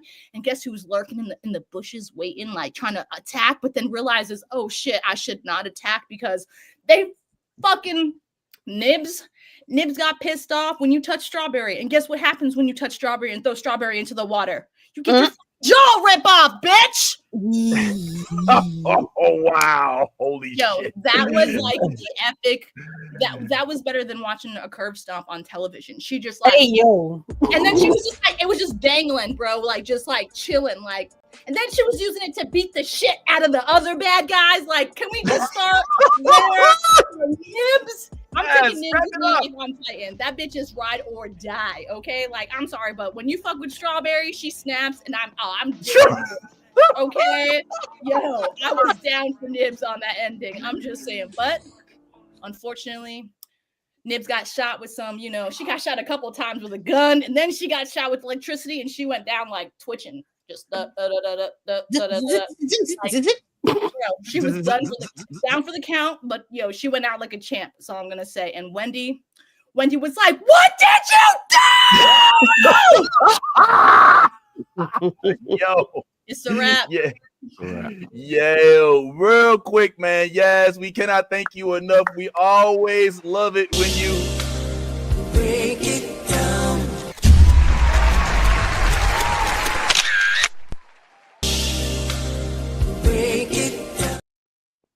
I didn't mean to do it twice. Yo, yes, I literally had to go get a towel. I had to go get a towel because I started crying because tears.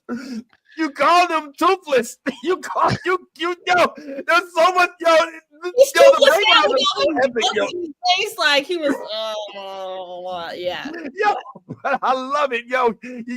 One more time for Yaz. Yo, Yaz is a freaking She come on, man. You gotta love Yaz when she does those epic breakdowns. But I do want to. But before we get into a little bit of Peacemaker, I definitely want to talk about some of the stuff that Yaz was talking about. So Yaz, basically, and all of us where we watched it.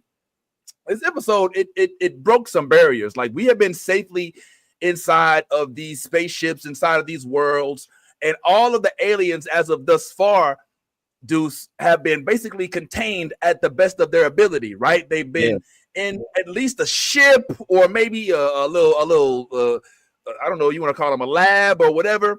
But this is the first episode in which we get Jurassic World, aka Alien Earth. Right.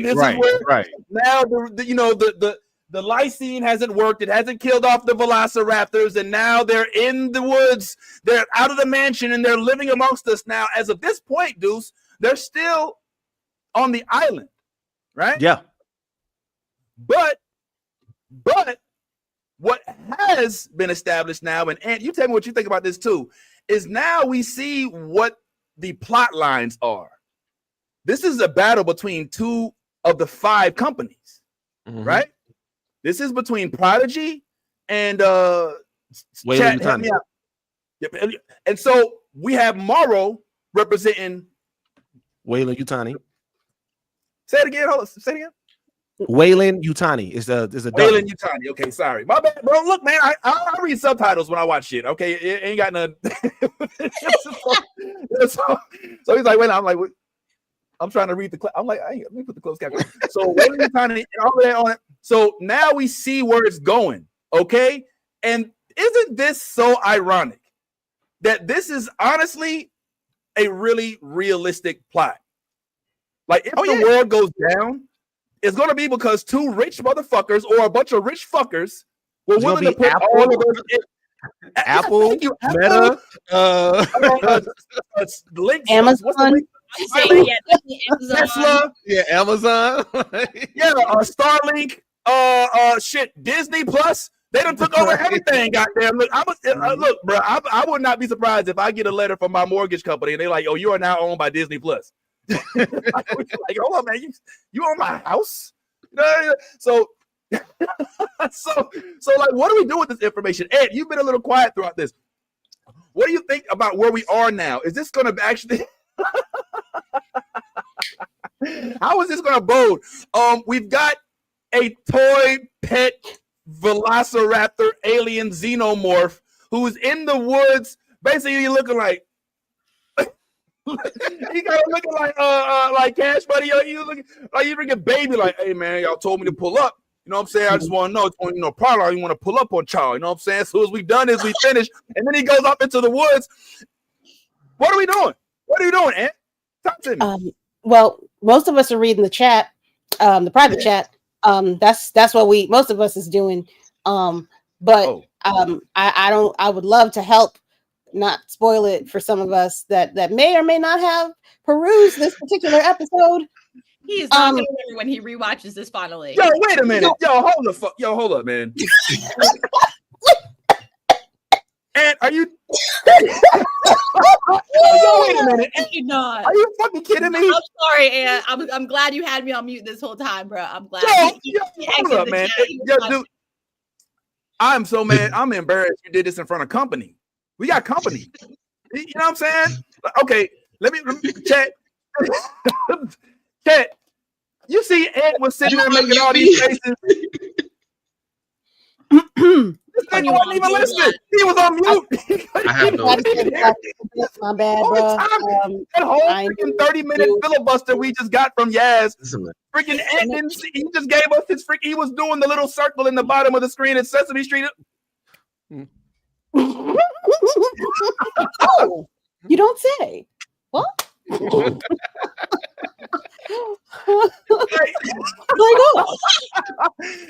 this ain't the first time either, Ed. Ed, we ain't gonna put you on blast. We ain't gonna put you on. Yeah, we ain't gonna put you on. Oh, is that what we doing now? We talk. Hey, one of these does not belong. Which one of these is it together? You know what I'm saying? But I can copy off the test, right? Yeah, well, yeah, you can look over my shoulder, homeboy, but we gonna fail the same. We both going to the same community college. Nah, but my question for you was like, how do you feel about where we are now? Don't jump ahead of us. All right. I think we're on.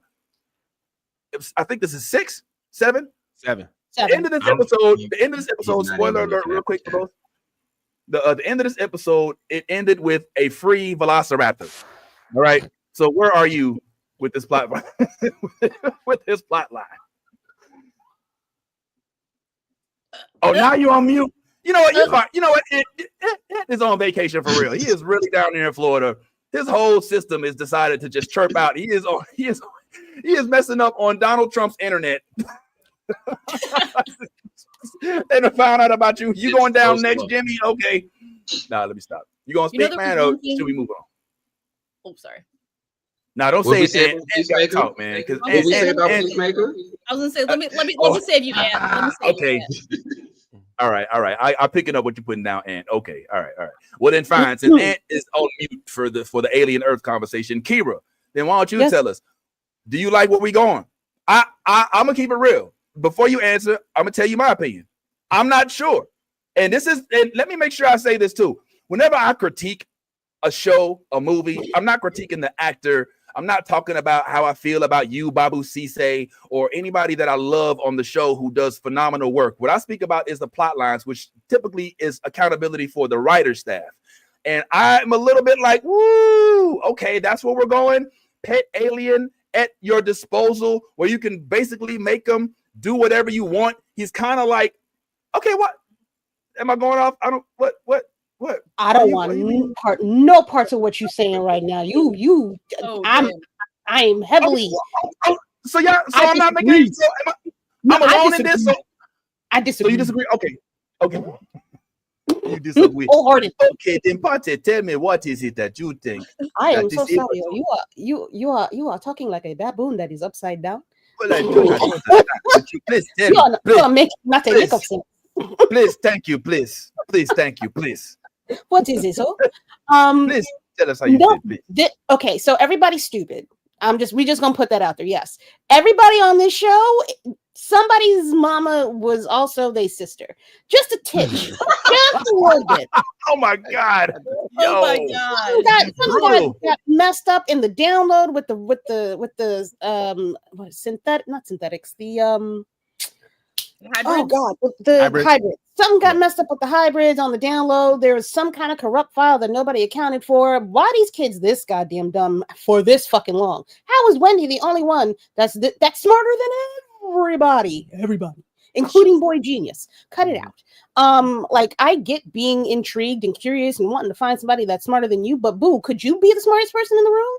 Could you try? Could you do that for one moment? You ain't got to dumb it down in order to make shit happen and make your life more exciting, which is a thing that white people do. But I'm just saying, you could also just, try to protect yourself and not let the world can.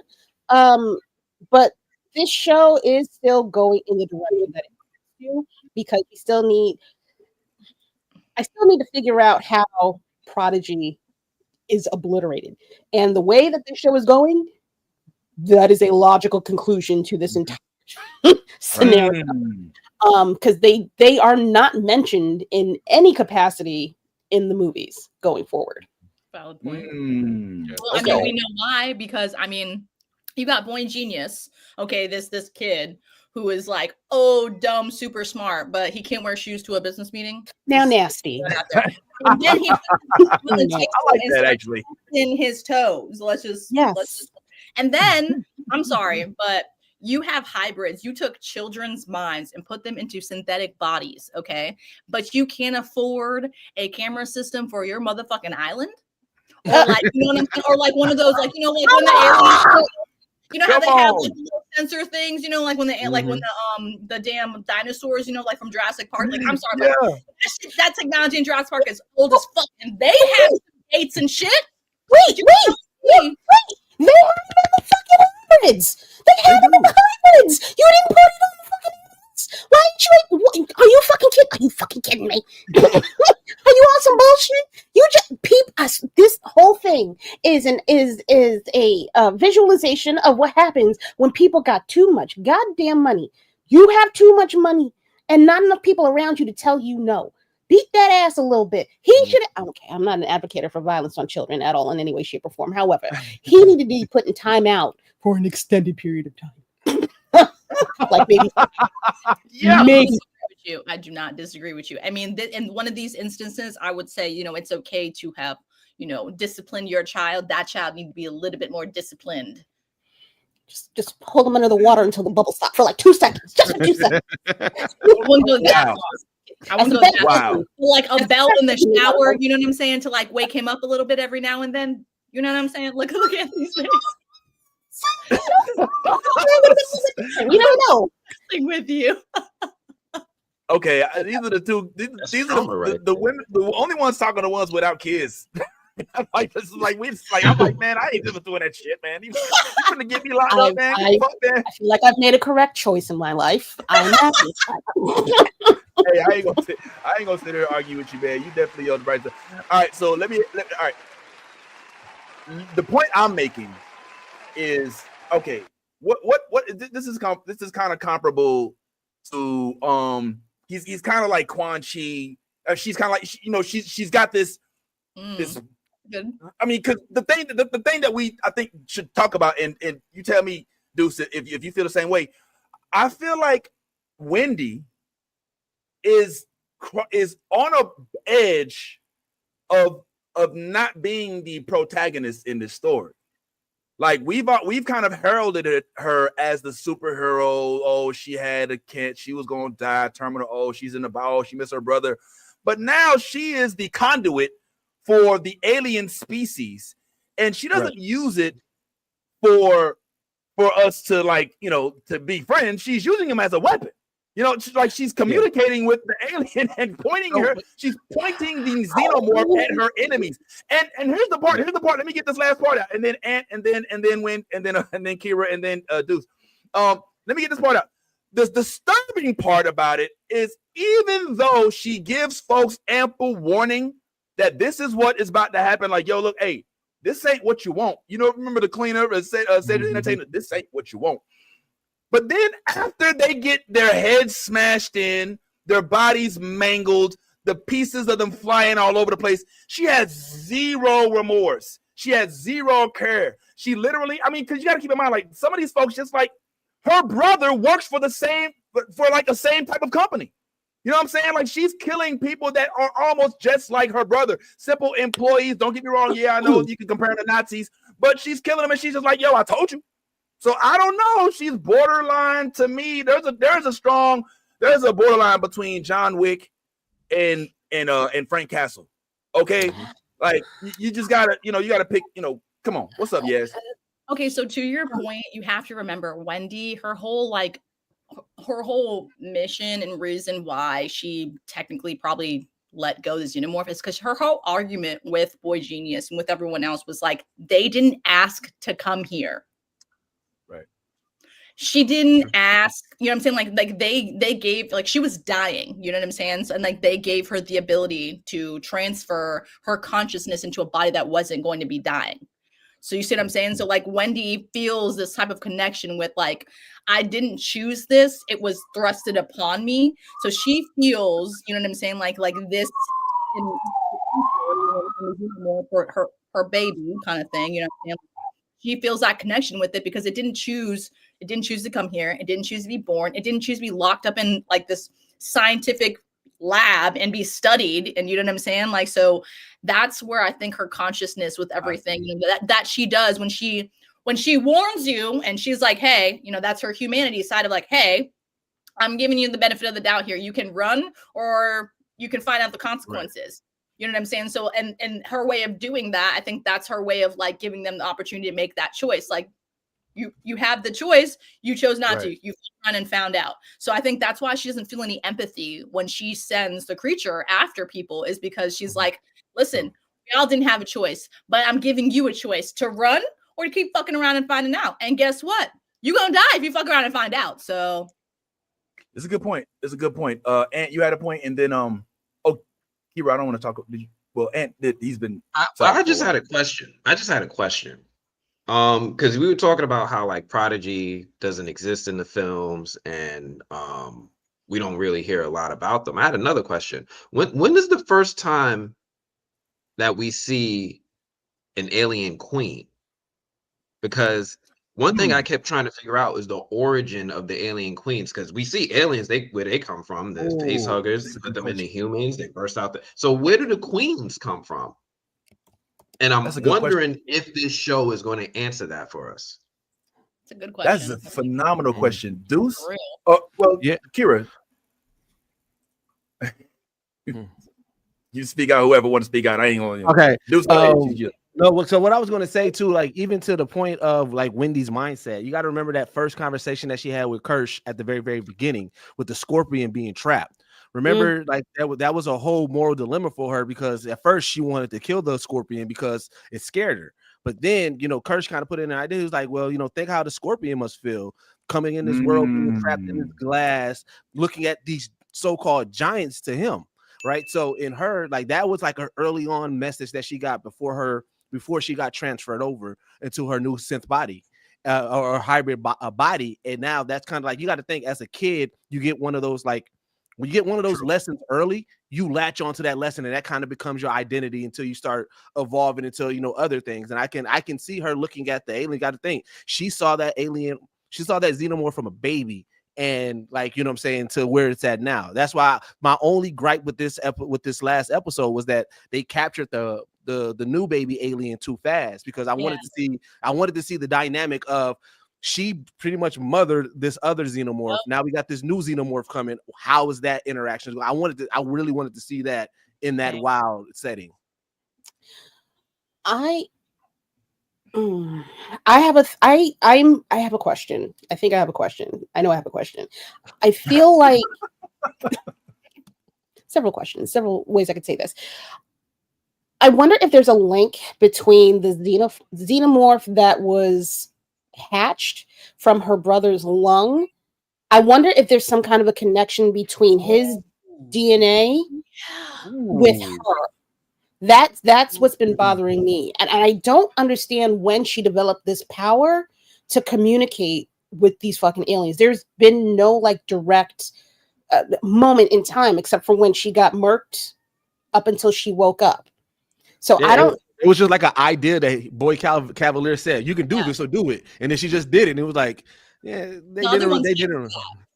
Yeah, Right. Like it's weird. It's weird. So I'm wondering if the reason why she don't give a Wendy does not give a fuck about nobody except for this alien and getting off this planet is because there is that genetic connection with the alien now.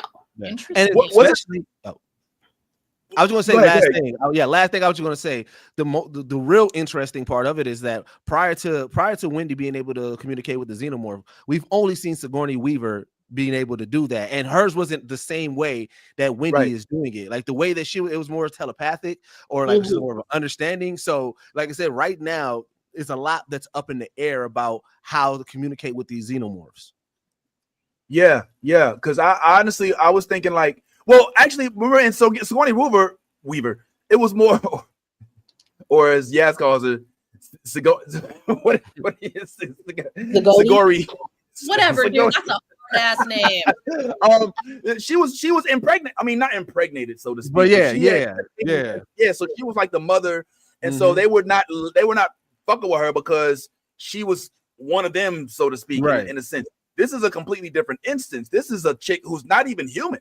Like she doesn't have any DNA. Like she is made of metal. She can be beaten. She can be beaten by acidic bugs that eat her from the outside. Like so.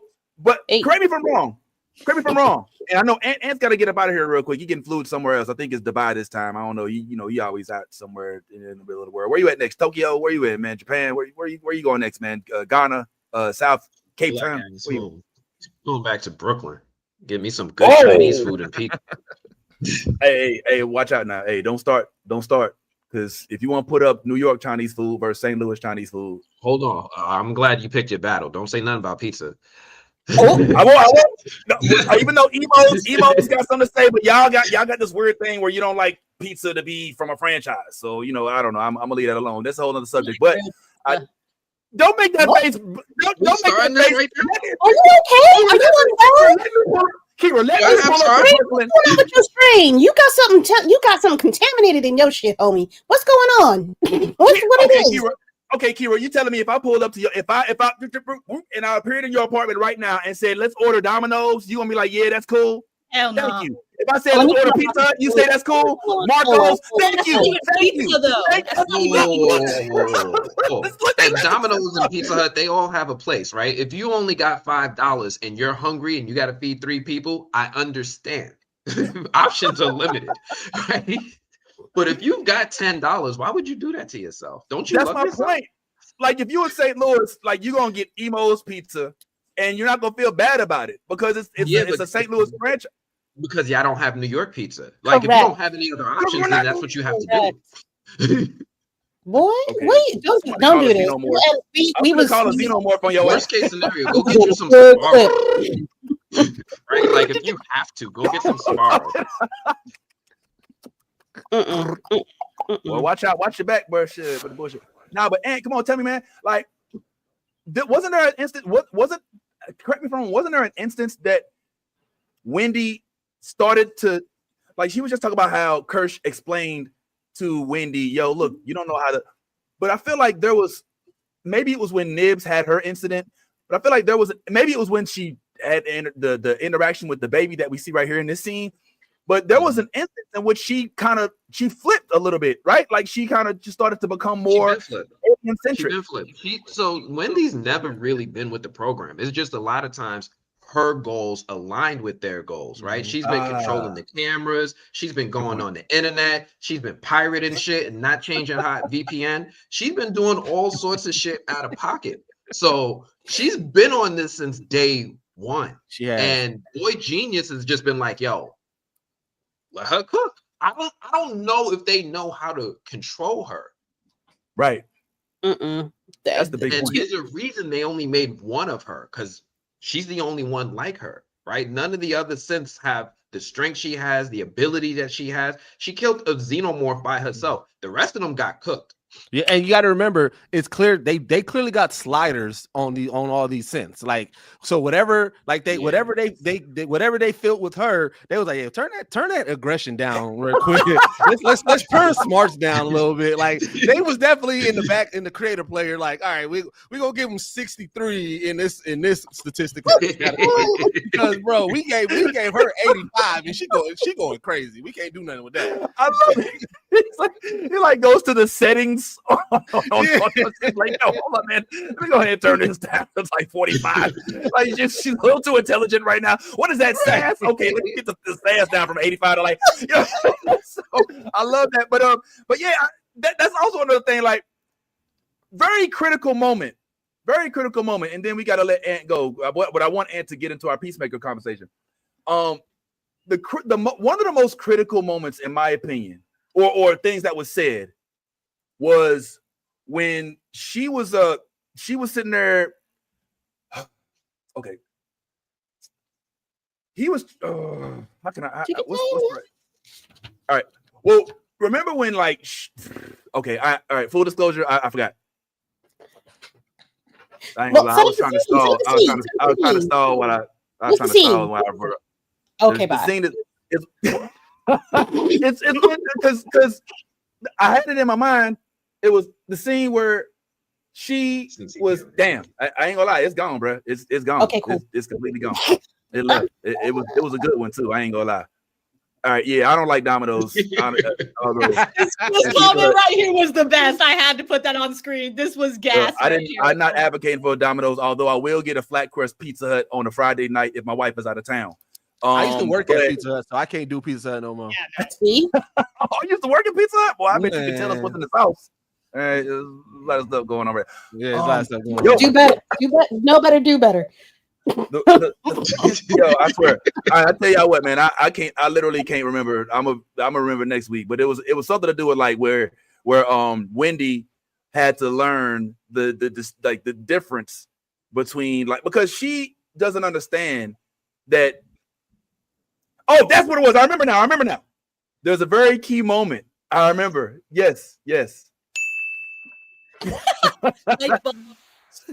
So the point I was making was there's a very key moment, and it happened in the room with Prodigy, or the boy genius, as she likes to call it, where she was listening to the Alien mixtape. Where she's like, "Oh, we can," and then Prodigy turns to Curly and was like, "Can you hear what she's saying?" And she's like, "No," and he's like, "Oh." He's like, "Oh, this bitch special. I gotta keep this chick." You know what I'm saying? And so I think at that point, now the question is that because Wendy's special, or is it because she was the first? Because as far as I know, nothing was done different in Wendy's implementation than what was done with anybody else. No, they made it sound like it's different. They had to learn how to tinker with shit with Wendy. Yes, Wendy basically is like she can do whatever the fuck it is that she wants, because they didn't know how far anything was going to go. Like, this is the first successful mind to robot swap that they've done, because they've been fucking up this long. So they're like, all right, we're just going to get you in here and to get it to be successful. Mm-hmm. Everybody else has been tinkered with, like, okay, we got to bring down your emotional level. Yep. We can't let you know, puberty's a problem. Yep. They've been tinkering with all that type of shit. So Wendy's off the rails. She could do whatever she wants. All them other kids, which I think is why they're not quite as intelligent as Wendy is, they've got breaks and locks put in place for them. Which I guess that's why they also wiped out what's old girl's mind. Nibs. Is it Nibs? Yeah. That's why they wiped out her mind. Like, all right, well, you know, we ain't gonna lose much if we fuck with her brain. Right. Let's just do it. Go ahead. No, go ahead. Well, I think it's a little bit more than that, because Wendy can go online. Like, she did some Ultron shit and started going into the cameras, started hacking in the shit, and they can't really control her.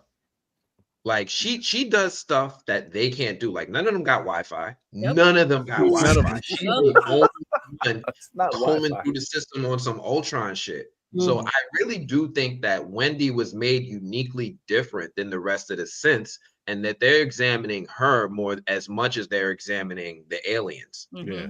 Look at how the boy genius talk. He talks as if somebody who just got the money and the power to do it, and he does it without realizing. Like I said, it seems like he did it. Like he was like, all right, let me give out, because remember, he wants to somebody as intelligent as him to speak, to have a conversation with, or whatever the case, right? So you got to think, I'm gonna OP this person. I'm gonna give them, they're gonna be able to scour the internet for everything they need. They're gonna be able to get unlimited resources. They're gonna be able to do all this stuff. And then when he realizes, like, all right, wait, maybe that's a little bit too much, because he still also has a control problem. You know, that's his Kirsch is like, who's really in charge, Kirsch or him? So I can see him having that moment with Wendy and be like, okay, wait, I did too much there. Let's figure this out. And the next batch of kids that we do, we can't give them as much as we gave Wendy. But this is still my test model. I still want this one to rock, so I can figure out how far it can go, what things we can do. But like I said, he's not thinking of the implications or even thinking the long term, because he doesn't put, like, as we said about the island, they don't have cameras on that island. They don't have, like, there's a lot of things that you can tell of that he probably just didn't think about, because all he's thinking about is the now. All right, I got the money, I got the people to do it. Let's do it now. Okay, now retroactive. Let's go back. All right, I fucked up there. Let's do this now. It seems like that's going to be his biggest downfall, is that he's not in far ahead enough. So you're saying that the scientists were so focused on seeing if they could that they never stopped to see if they should.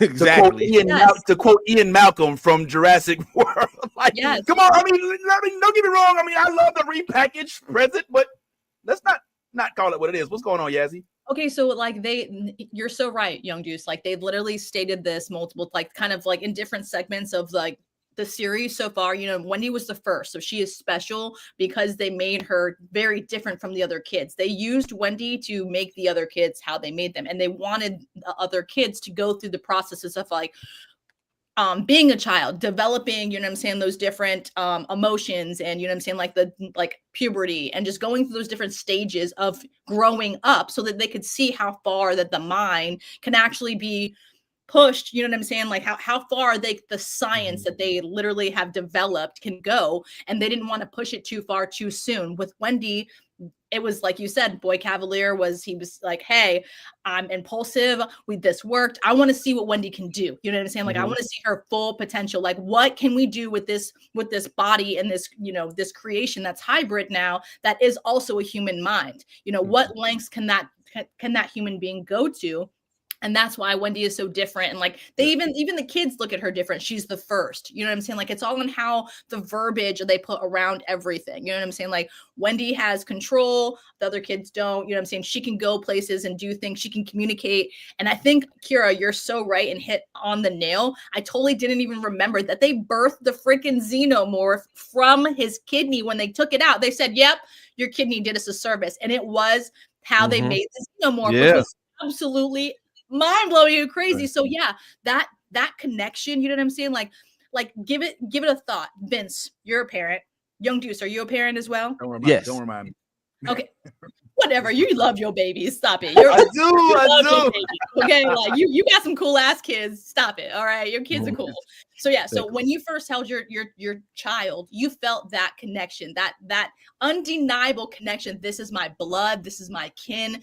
Wendy has probably that connection with the xenomorph. If you really think about it, it's that, like, why are we connected? How are we connected? You know what I'm saying? It's like, and you got to think about it this way too. They were both born in that fucking lab. So they have even deeper connections now. You see what I'm saying? Like, they both have experienced, you know what I'm saying?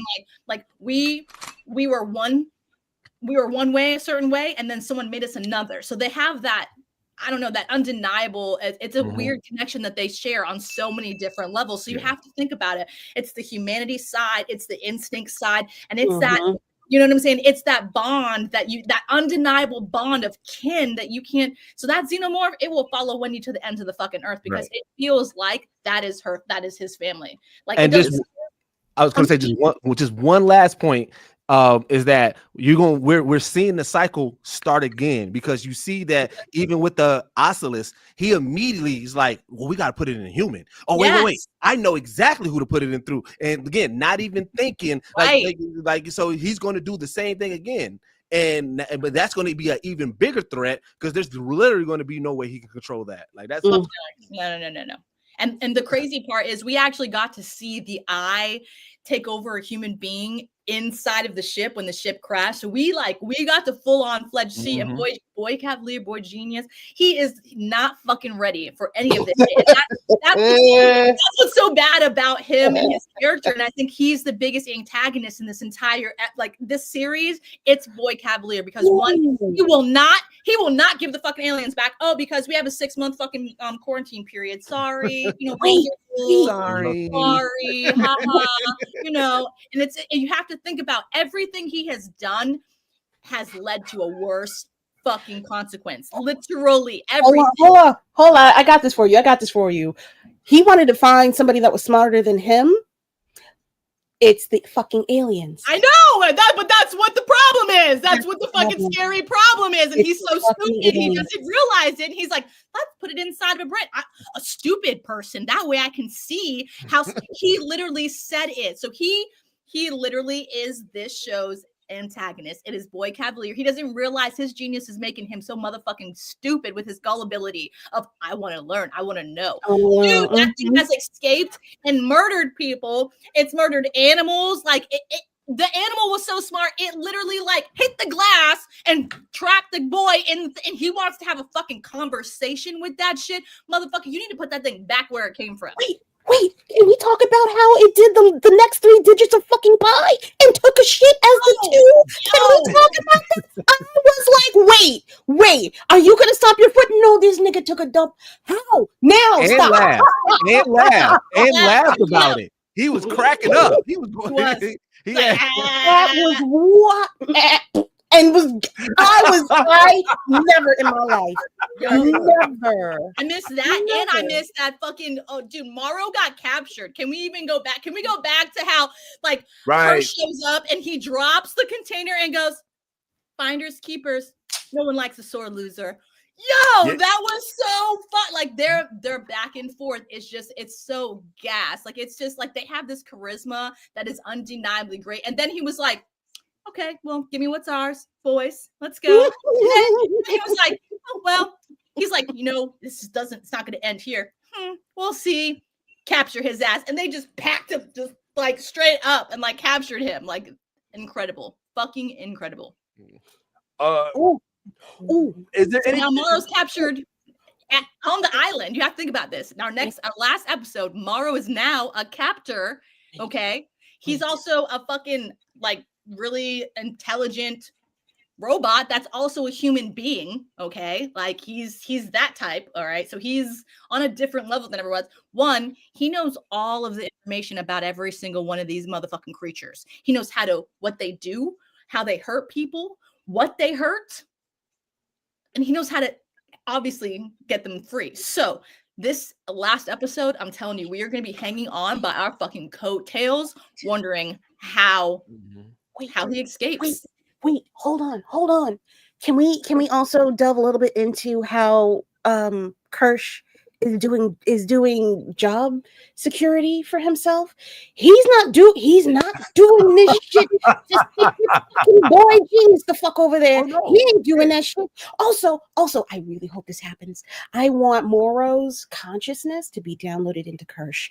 I need this to happen. What? So much. I need this. Then it'll be unstoppable. That's fine. But that's fine. Kirsch and Morrow. I need that. They doing the fusion dance? Yes!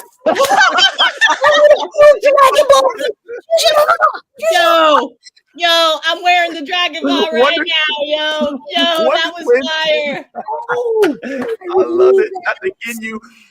Okay, I don't know. Let's see what Ant got to say. Ant, you want to see Morrow spliced with with a little bit of Kirsch, combined a sprinkle of nibs. I want to see them fight. Oh yes. Can we keep it real? Yeah. Who's winning that fight? Deuce? Honestly, the one who got the claws in his hands, right? Morrow. Wolverine. Yeah, based off of what we see. He does have that For fucking sure. that blade come out of his hand, yo. We haven't seen Nah. Kirsch in action. We don't know. We haven't. So that's like if we going off of what we seen, we got to go Morrow. We got to go Morrow. And Kirsch don't feel no pain, bro. Remember what he said on the elevator? He's like, oh, you know, the funny thing about you cyborgs is you still got that little human in you. You know, like, so when I get you down and I'm taking that eyeball out your head, you know what I'm saying? Like, you know, you still feel that little human shit. And he's like, yeah, well, you know, when I kill the Saints, it's kind of, you know, it's kind of fun because, you know, they die, they don't even feel the pain or whatever. Like that whole conversation that Deuce spoke to him about was completely nuts. But I think I'm going with Kirsch on this one, bro. I'm gonna tell you why. Okay. Kirsch is almost like an android. He's like Data spliced with Spock, right? Okay. Like he's got the android intellect, but he also has no emotion. He's not tied to whatever his body emotes, right? So he does what's logical. Keep in mind, he sat there and watched on his ring cam all of the shit that was going all the shit that was going on in the lab, everything that was going on with Toodles. Like he knew all that, and he didn't flinch. He didn't flinch. He's sitting there watching the Lamb of God beat his head into a freaking. And also, Boy Captain, he was like, "Is everything good?" He's like, Yep. "We good, bro." Yeah, Right. I'm saying everything cool, bro. Yeah, know what I'm saying? Pass the Dutch. You know, so for me, Morrow still talks about his daughter. He still has visions of his old life. He still has emotions. He still knows how to put together a coherent thought that can titilize. I said it, SAT words, do your research.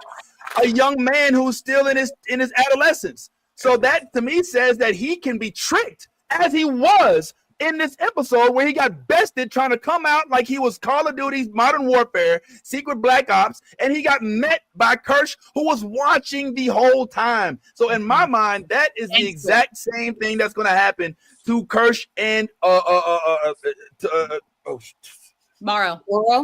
Morrow. That's gonna be my new signal for like help me out, help a brother out. I can't remember what his name is.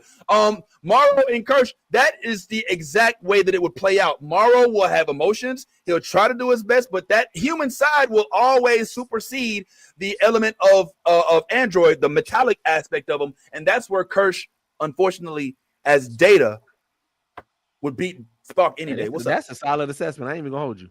That is a solid assessment, 100%. Okay, so this comment just sparked so much thoughts into my mind. All right, so I'm about to blow you guys with what I just like thought up. What if now Morrow is captured if they put the fucking eyeball in Morrow?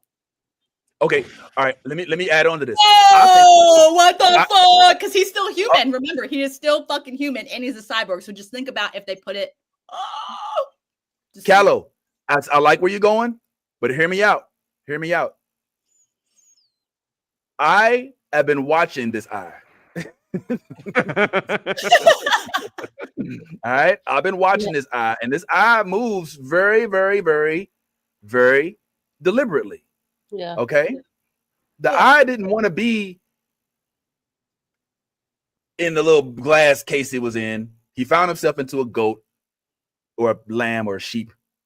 But my opinion is that this eye is now seeking for higher intelligence to communicate, you know, to as they would say it, assimilate, like the Borg would do, right?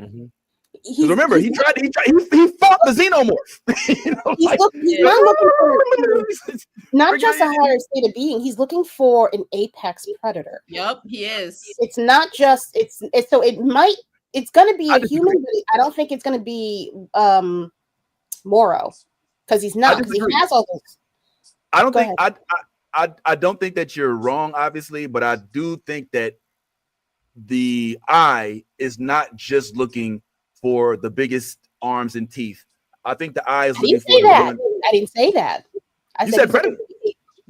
I did. Apex predator, though. An apex predator does not necessarily need to be somebody with the biggest, baddest teeth. It's somebody that could be strategic and exacting, and so that it's not the boy genius, because that's where I was going. That's where I was going. I was That going. He's got. Let me explain to you why. Let me explain to you why I think he's going to be the boy genius. Okay. The boy genius is yet to find.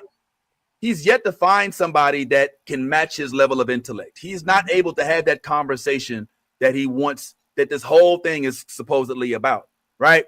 And in my mind, that means that he's on another level. At least he thinks he is intellectually. Now, what is our so cute little eyeball lurking about? He's trying to, everybody that he inhabits is smarter and smarter and smarter, right? Everybody that he inhabits gets smarter and smarter. Come on, don't face me, Ant. Come on, man. Come with the receipt. He tried to get into a xenomorph, but he just didn't have an eye. He did. That doesn't mean that it's xenomorph. Not the xenomorph ain't no hope. They be lurking in the ceiling and shit. Like these xenomorphs ain't no little. But they don't have an eye. There was no way for him to get in. It's in their the problem. Yeah. So what, however, pray tell, is over everything that's happening right now? Who's Kirsch's boss? What ship are they on? What island are they on? Who owns all of the species in that laboratory? Who is running this big ass company that I can't pronounce that Deuce keeps telling me is? Who is making it so hard for them to get a hold of their own product? Who is the most conniving yet most devious intellectual on this show? It's Boy Genius. If Boy Genius fucks around and merges with Alien Eyeball, it's not him. I don't think it's him. Just based on the fact that the company doesn't exist pretty much after this time period, it's not him. Yeah, I think what I would go for if I'm the alien, I'm hitching a ride on Morrow. Yep. And then I'm going for Yutani. Yep. Then I'm going. I think they can just call Uber and just jump in the eyeball. Like it's not Uber. Like they don't. You don't. Nah. You know what I'm saying? I think he's gonna go for a synth because he tried to go for a synth the very first time. Wendy makes the most sense. Wendy makes the most sense. Nah, I think he's gonna choose one of the kids. I think he's gonna go for one of the kids. I think honestly, I think it's either going to be Smiley or Smee, or it's gonna be one of the two. Only because of the fact that, like, remember, it's not because of the intelligence level. They're the most gullible children. You have to remember. So, and then the one, you see what I'm saying? Like, out of all the kids, they're the ones that are like, you know what I'm saying? Not. And the little nibs as well. So those three. I mean, Toodles is dead. So I mean, we can't we can't use Toodles is dead right now. The only flaw in that is that they're not human.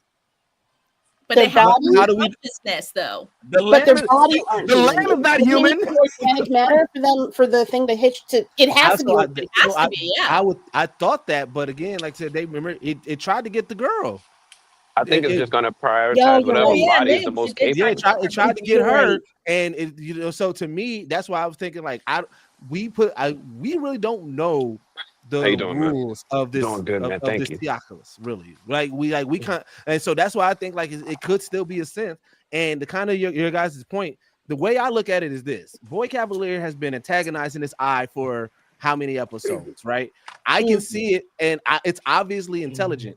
So I can see it going into a different synth, Kirsch or somebody, just so he can tell them, "Hey, man, you ain't as smart as you think you is, G." I get you know what I'm saying? Because he obviously when he took the shit, that was him mocking him. So I can see. So he's gonna look for more opportunities to be like, "Hey, you keep on talking all this intelligence. I'm here to let you know you really dumb as shit."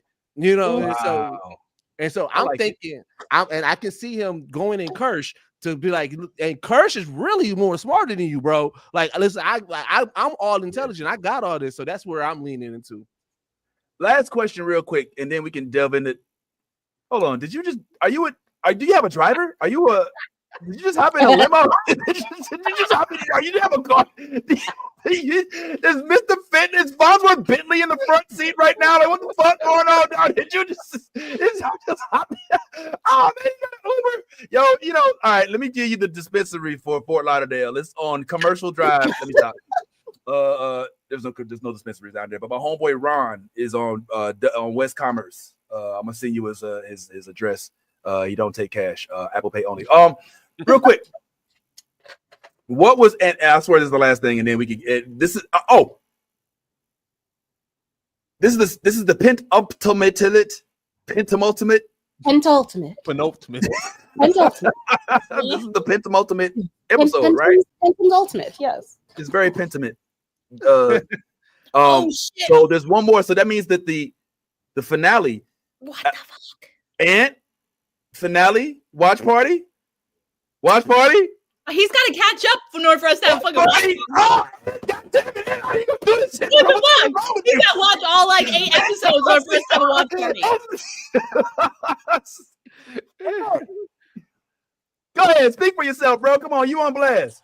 I'm only behind one episode, and I'm about to watch it now. You It's about to been a watch it in busy the Uber? week, man. Nah, I'm gonna watch it on the plane, but it's been a busy week, man. I've been watching The Lowdown. I've been super fun. It's been a busy week. I've been watching movies. I got the new Kanye West documentary I'm supposed to be watching. It's a lot going on. Yeah, man. Did you ever did you get I mean, side note, the Denzel movie, did you watch? Yeah, I saw it twice. Hello? Okay, we'll talk about that later. But okay, all right. Last question. What do you think was the lamb or whatever you want to call them Sheep purpose of knocking down of locking old boy in that like what was the objective here? To get free. But it didn't work. I got it though. How does that work? It did get him out because as long as he had a body that they had to come retrieve, he knew he can then have another opportunity to get free. So also you have to think about too the specific animal that you trapped him in with. The fly, they literally, like I said, they digest their food on the outside of their body, so that stuff can break down. You see what I'm saying? If he would have shot it possibly on the floor, it could have burned through the floor. It could have burned through, you know what I'm saying, like that cage. You know what I'm saying, that they had them trapped in. There was some way that it could have potentially would have gotten him out. You see what I'm saying? Because he was right next door. And you saw where Toodles died, and he's just staring at him like, God damn it, that didn't fucking work, you motherfucker. You were supposed to help me. Like, you saw him staring, like super pissed that he just did this shit, and now this body is not able for him to use. You know what I'm saying? So like you could tell that there was like he was trying to use, you know what I'm saying, like the fly to get himself out. Obviously, he didn't know, you know what I'm saying? Like, we don't know how much this creature knows about the other creatures is another thing too. You know what I'm saying? He's very observant. So he could have, watched it throw up at some point, you know what I'm saying? And be like, if I get that thing to throw up on my, on the glass or something, you know what I'm saying? Or like on the bars that hold us together, you know what I'm saying? Like maybe I can use that to wiggle, because he's got like these tentacle ass fucking feet, so he could wiggle out. And I'm just saying that thing is dumb and smart. But this comment really quickly, I just have to I have to say this really quickly. Tricia, if the eyeball goes into Arthur's wife, that will be fucking terrifying. And that is a great analysis.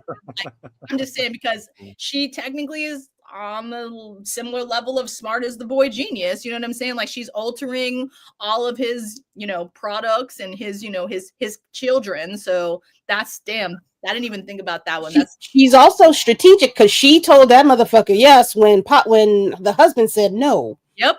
Mm-hmm. So, and that's kind of messed up. That couple of them being like, she's like, he did it. She's like, I don't know, and like I don't know if we've ever put our wives in a situation like that where they have to like that. I don't know what that nigga be doing. Like he gone, man. Shit.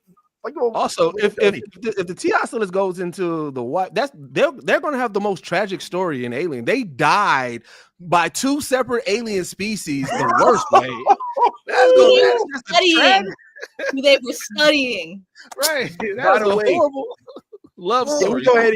Can we give somebody give me the director and the writer of this episode's name so we can give them some flowers for preserving the integrity and the lore of Alien with the bouncing out of the alien of the chest the same way it did in the very original Alien without an S that's freaked me out as a child, that made me afraid of white blood. I remember seeing the freaking white blood as a kid. Do you remember when the freaking alien he got his head snapped off? Like I was like 5, and I was freaking seeing like the android got his head snapped backwards in the freaking original Alien. So to see white blood. What is it? Noah Hawley. Noah Hawley, that's the writer? That's the creator. He's the creator of this episode, because I know every episode is Oh, He's the of the showrunner. series. He's the He's the showrunner. showrunner of the Showrunner. episode. Okay, you know every series. You know sometimes the writers, directors, they switch it up throughout the episodes and all that. So I thought that was dope. But as you all are looking that up, and we will give flowers to the writers. I got it. Dana Gonzalez. I was gonna say it's Dana Gonzalez. So like Dana Gonzalez. it's actually See, Dana we gotta- Gonzalez. We got to shout out the writers, otherwise they'll strike. You know what I'm saying? So you gotta give them some love. Otherwise, you know, we gotta go into the 6 months and can't do a podcast, or else you're viewed as a scab and shit. So please, writers, thank you so much for doing your thing. But if there's one person that I want to give love to before we get into our final little segment about Peacemaker, if there's one person I believe outside of Babou Ceesay, that deserves to get a little bit of love here, if there's anybody we could shower down and give some love to, it is none other than the one and only Mr. Shmee. My dog is a whole artist. Did you all know? No.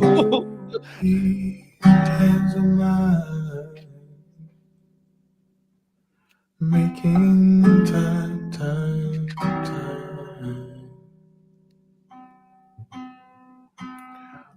Open eyes of mine, seeking lullaby.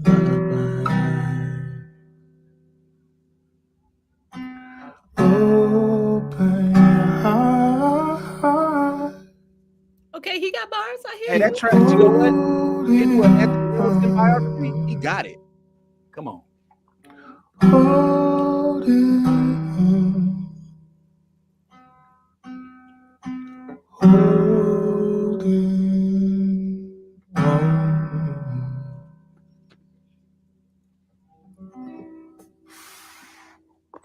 Come on, man. I mean, I ain't gonna lie. I mean, That's sweet. am I the only one that feel like he's blowing out smoke? Is that just me? Or am I seeing what I want to see? I saw that too. I saw that too, bro. Okay, all right. I saw that. I'm like, Yep, there is some, you know, some Yeah, suspect in his I think camera. it's a filter. I don't I know. think it's the type of filter I feel that like he's it using. is. Halfway through it, I was like, I might just be seeing what I want to see. But I could swear there's a stalk of Sensimania somewhere blooming in his backyard, you know. But we gonna let that be what it is. But yeah, my dog right here, Jonathan Ajay, excuse me, deserves to get some. He is doing his thing. He looks relatable. He looks like a dude that will pop on the show and we can have a good time with. He looks like fun, man, and he's got this role that is so atypical to any other role, and I'm just geeked about it. Like, I'm just happy to see him. He looks like he's having the time of his life. He's the man in my basement. No, I haven't seen it. No, is he in there? Oh, I can see that. That's Corey Hawkins and Willem Dafoe are the main actors. Yeah. They- Oh, If I see that, that's I a won't like good him. one. It's a good one. Okay, it's gonna make him look good. Okay, I just thought that his characters just seem so cool to me, and it's just like every time he folds his arms, Hey, I'm like, hey, that's one thing. These actors are killing it as like showing like the kid side of like being kids in adult bodies. They are killing that. Like, yeah, He's doing the most. He is doing the most. And he is. and I'm not gonna lie, he is so believable. It's annoying me. Like that's like to a point where I'm like, okay, he's playing a role of being a child. He's not actually like I have to like differentiate that because I'm like, God damn it, you're a black man. You're supposed to be smart and strong. And I'm like, yeah. And he's like, everybody's going like, away. want to play with me?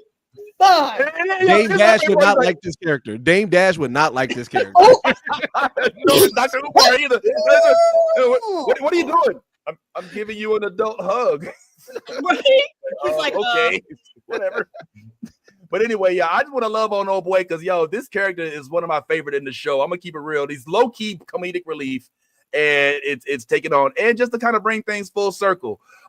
We started this conversation off by bringing young Deuces interview to life from Babou Ceesay, and one of the things that Babou Ceesay was talking about, which is a perspective I never really considered, if I'm being honest, is the frightening nature of Peter Pan. I never looked at it through those eyes. We've always looked at Peter Pan as, oh, you get to be a boy forever, second star to the right, straight on to the morning. Oh, I can fly. Oh, fairies. Oh, rainbows and Indians. No, this little nigga was not letting these things escape. They want to go home, see their mama. But she's like, no, you can't go home.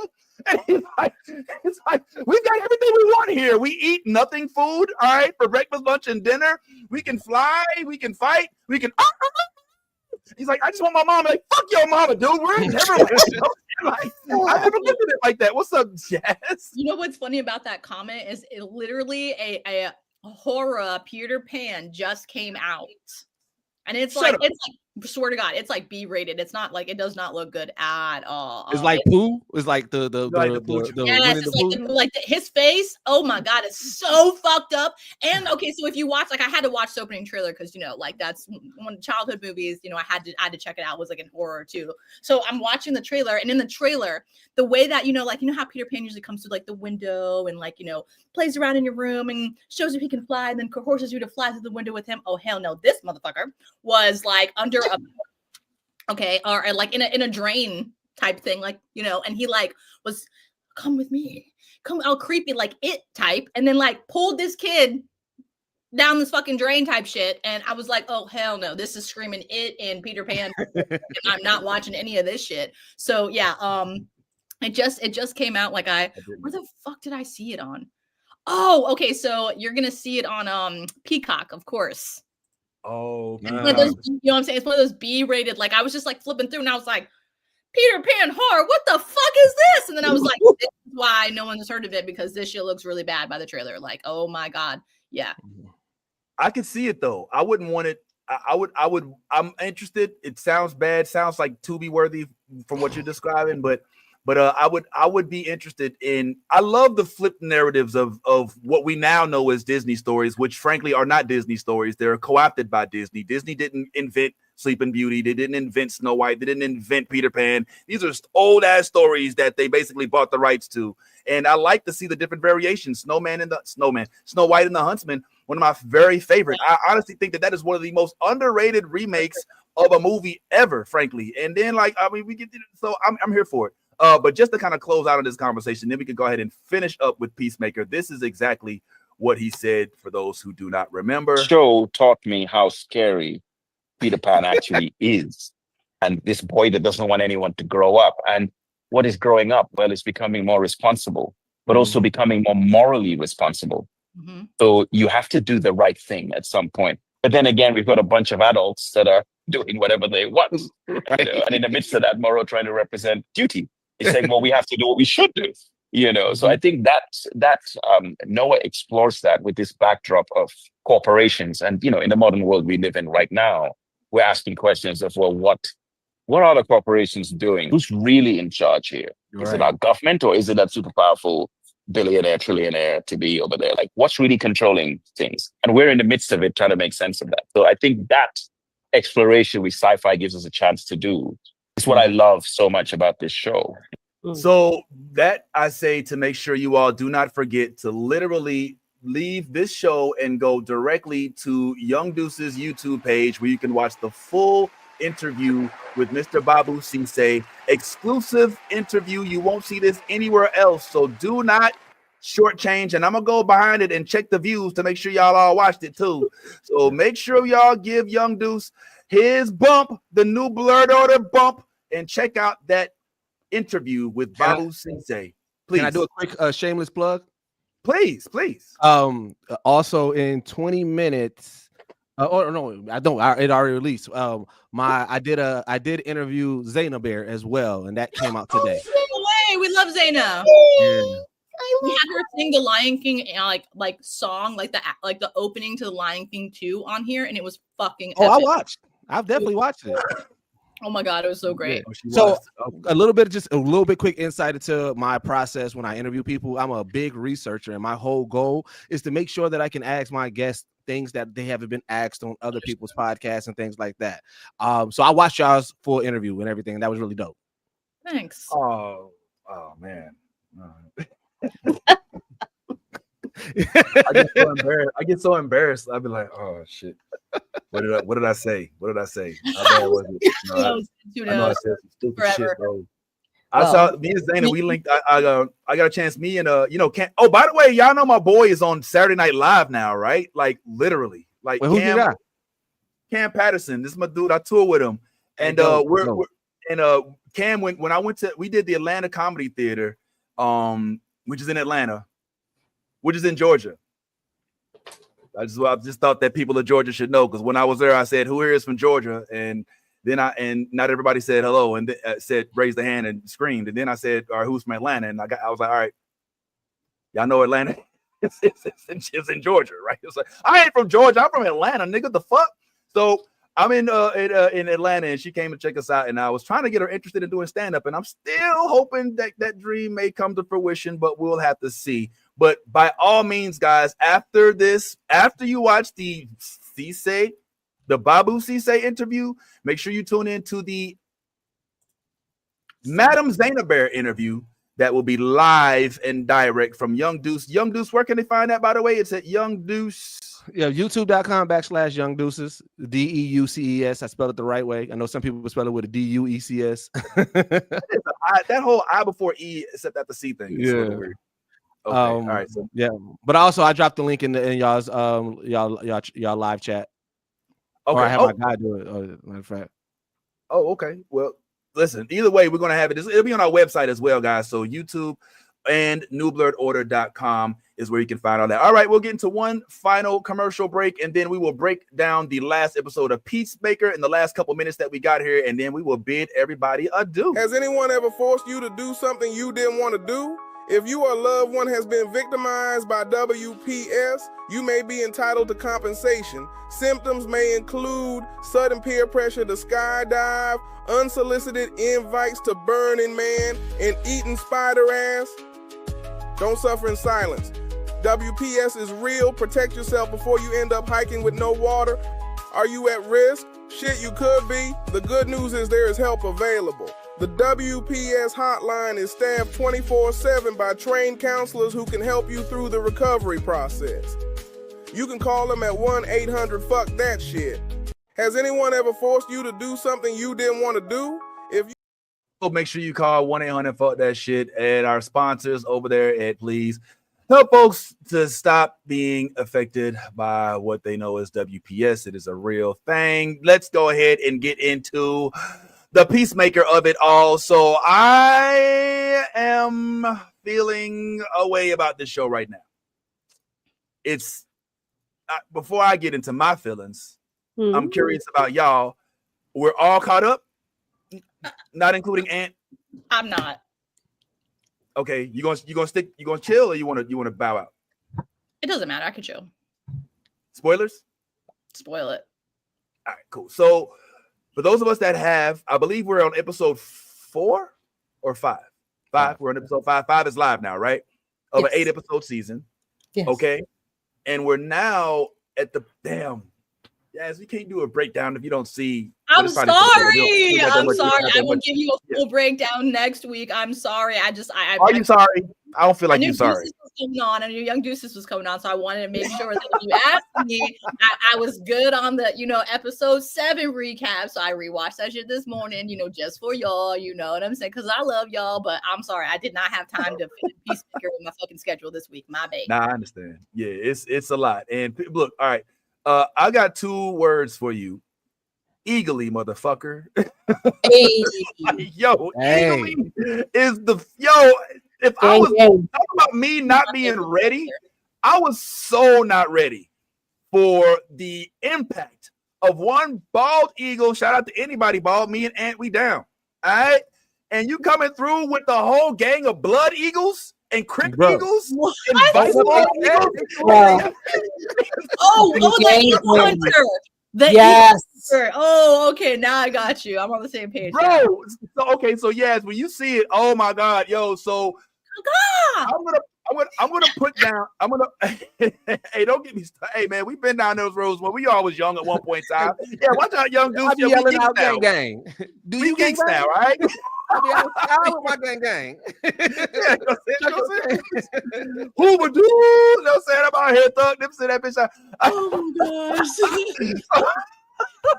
I can't stand y'all. All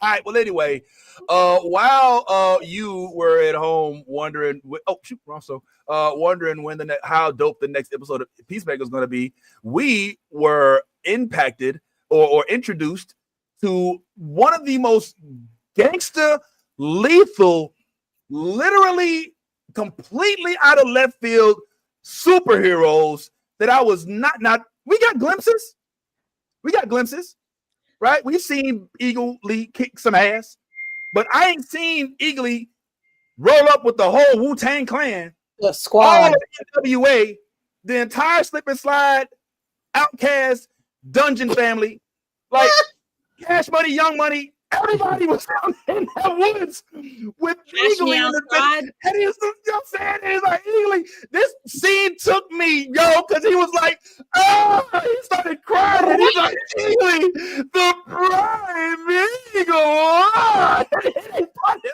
banging his ass to death. Yo, it was like that scene in Book of Clarence where he's like, yo, I can do this shit. Yo, he's like, oh, that's Jesus? Oh, I can do this. You know what I'm saying? I was like, yo, you're the prime Eagle. I just prayed to you yesterday. You know what I'm saying? Yo, I was floored by this scene. Now, as for the rest of it, we got to talk. Damn, Vince. Yeah, well, listen, I want y'all to speak. I don't like to speak ill of projects because I love them, but I will keep it real with them to let them know how I don't want to be a fluffer. All right.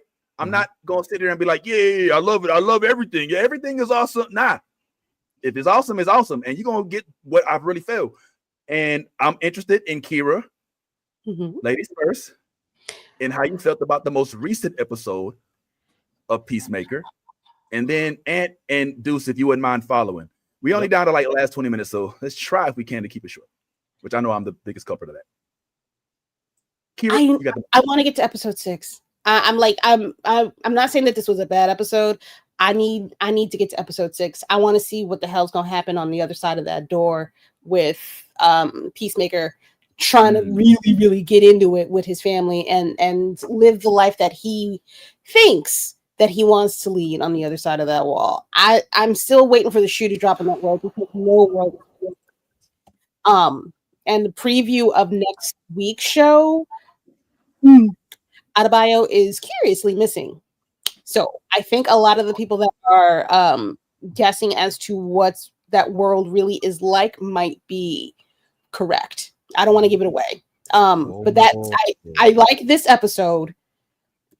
Eagly's a bad motherfucker. Shut your mouth. Shut your mouth. Eagly's a bad motherfucker.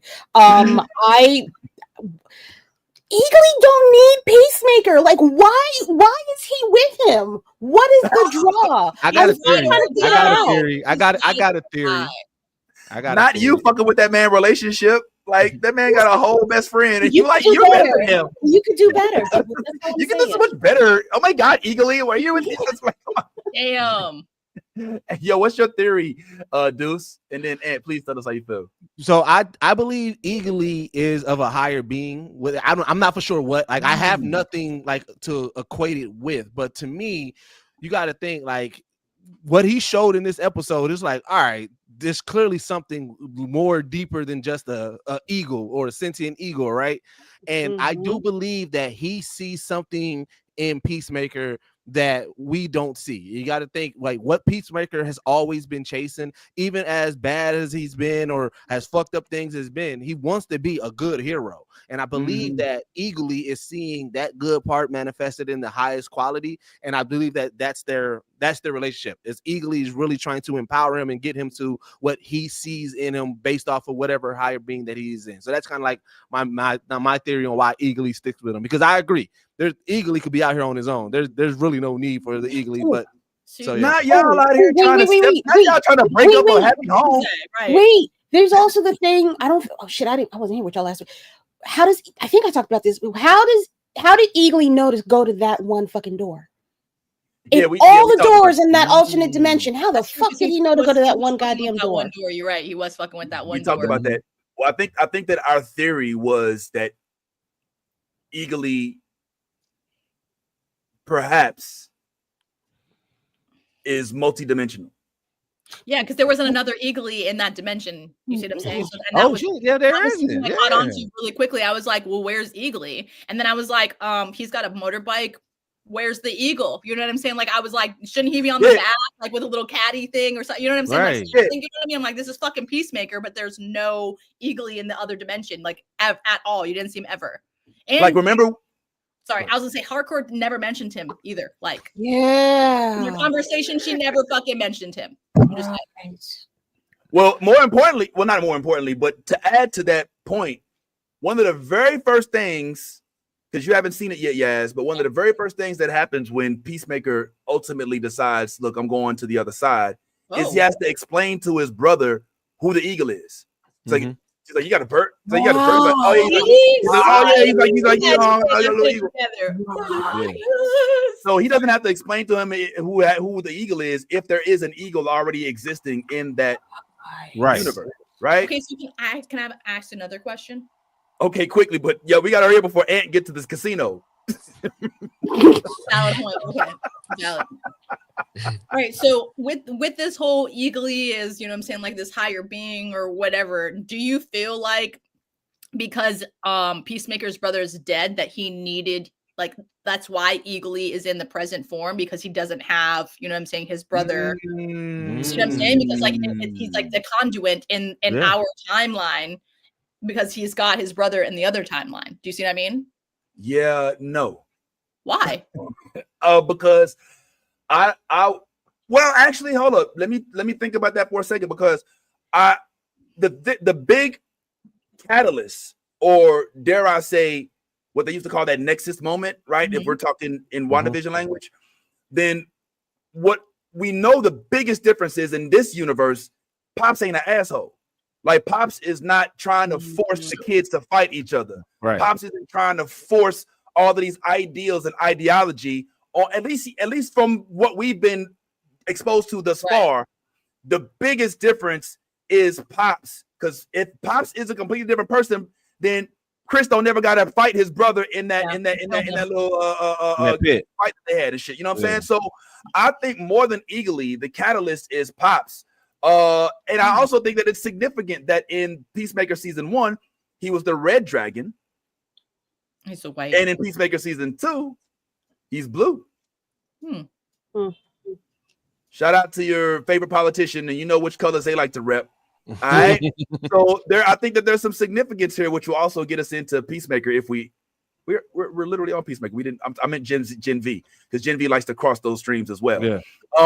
But yeah, man. And quickly, man, before you get to the penny slots, like, what you think, bro? I had something I've been thinking about for a while, and I've been wondering what y'all think.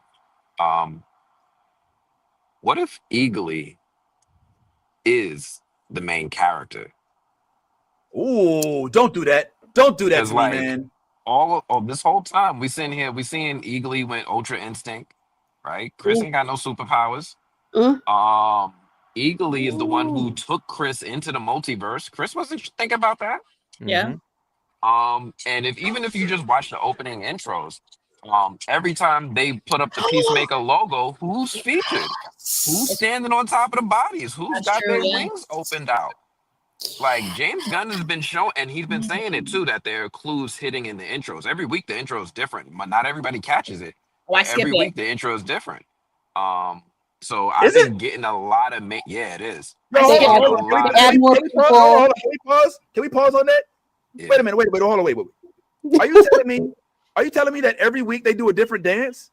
Yes. They add little moments. They add a little bit more. They add little things and stuff like that. Yeah. It's a song. I can't get with it. The season 1, like, and the dance was like a lot better than season 2's, but I can't. I skipped that shit. I'm not gonna lie. I'm like, I ain't gonna lie. The second one don't slap like the first one did. No, it doesn't. What if that's the plan? What if that's the plan?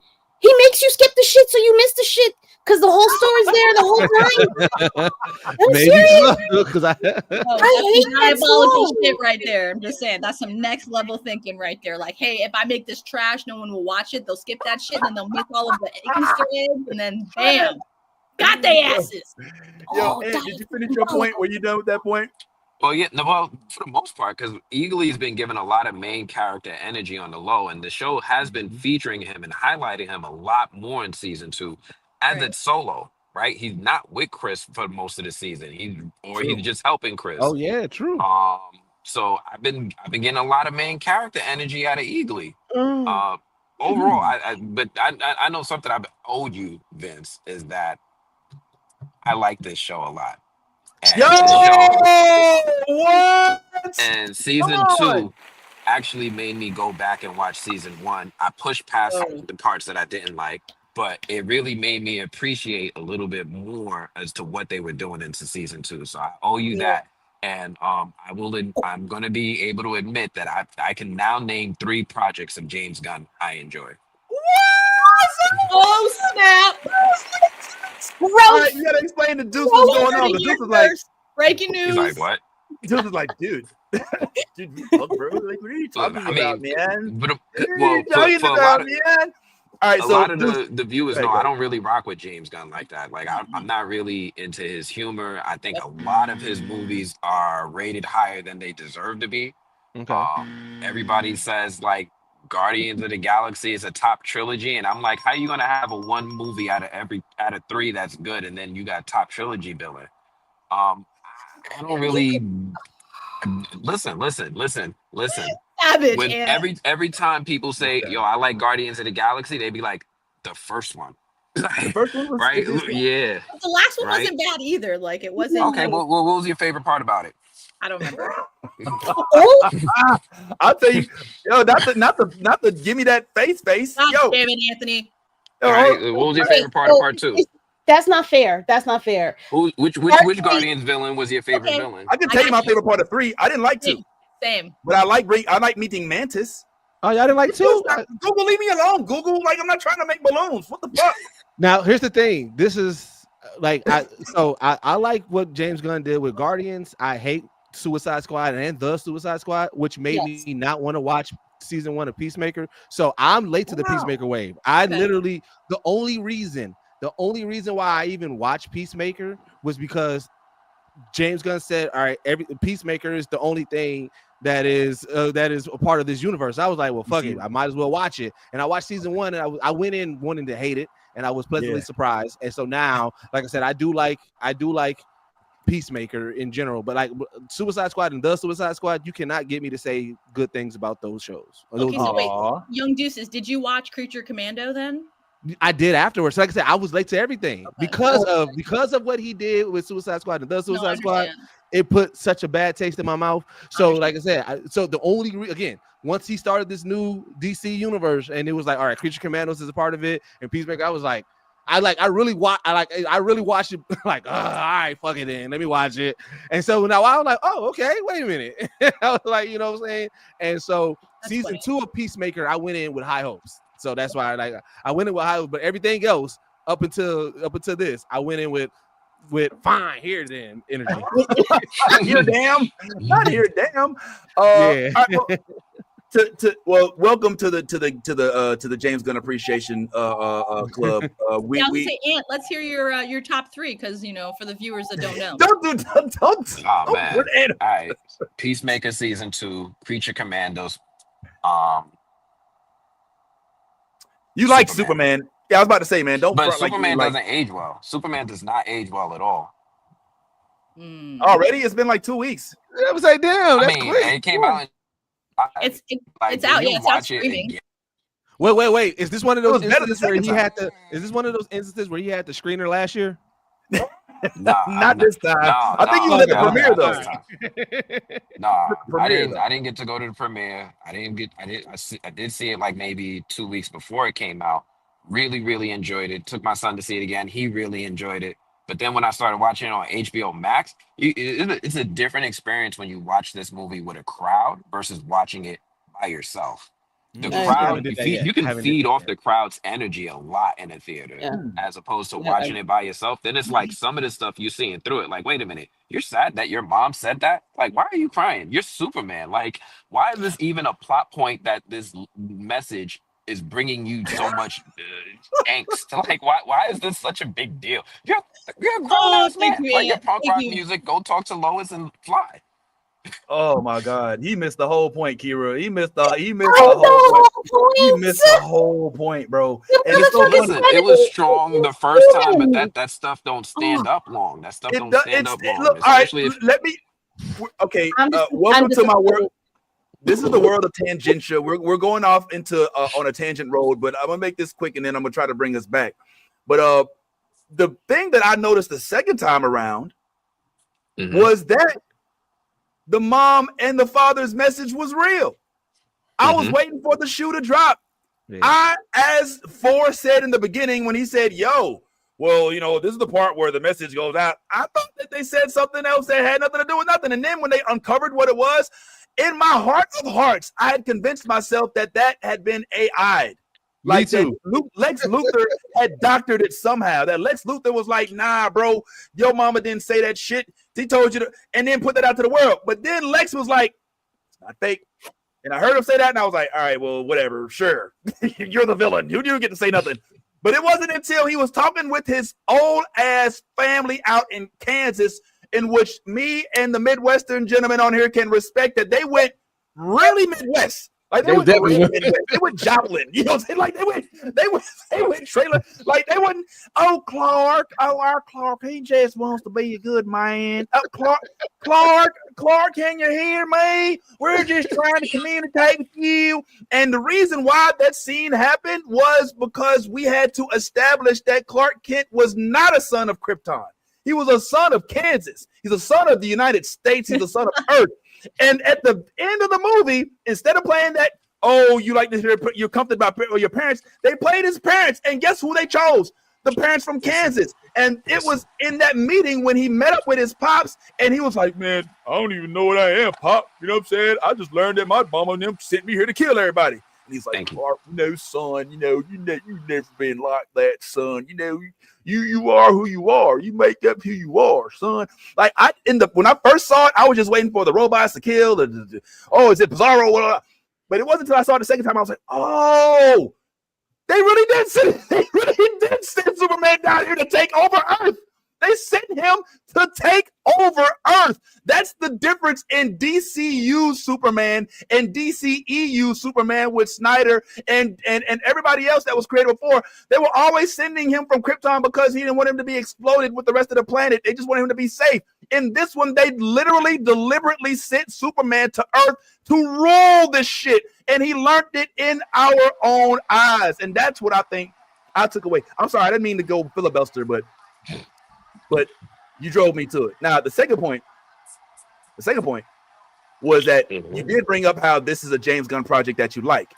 I do want to spotlight that James Gunn has a history, especially now that we saw Superman, of taking obscure, arbitrary characters and spinning them to be the most significant character in the entire script. Yeah. In the Superman movie, we sat there and watched a girl taking a selfie at the very beginning who we didn't think nothing of. She's taking a selfie. Oh, remember she was in the very first flick, ended up being Lex Luthor's girlfriend. He ended up imprisoning her. But guess who ends up taking Lex Luthor down? The selfie girlfriend who's just taking selfies everywhere. Turns out she's taking pictures of shit that's actually important. So it would not surprise me if Eagly, as you said, who's just been kind of sidelined and just given to us as somewhat of a sidekick, ends up with his own show. Just to kind of piggyback off of what you were saying, and also the running joke of Peacemaker not being good enough to be with the Justice League or be part of the, the big major heroes. Justice Gang eagerly gets promoted over him. That is like they're like, hey, you've been doing great, and then he thinking it's him. He's like, eagerly, come on. Yo, I love it. Yo, look, man, we are down to like our final few minutes, man, and we can sit here legit and talk this all day long, but I'm assuming that most of y'all, not all, have lives. Some of y'all might even have wives. I'm included. If I want to stay married, I might not want to make this a 4-hour broadcast. However, I do want to say, make sure that you go check out the homie Young Deuce, as literally right now the ball is about to be I think it's live as we speak. It is going live. His interview with Zaina Bear, the Madam Zay exclusive. And while you're there, check out his list of other freaking actors that he interviewed that I'm jealous of, that we're going to show here right quick. And yo, it doesn't stop here, guys. This is a real good dude. He's got the vibe.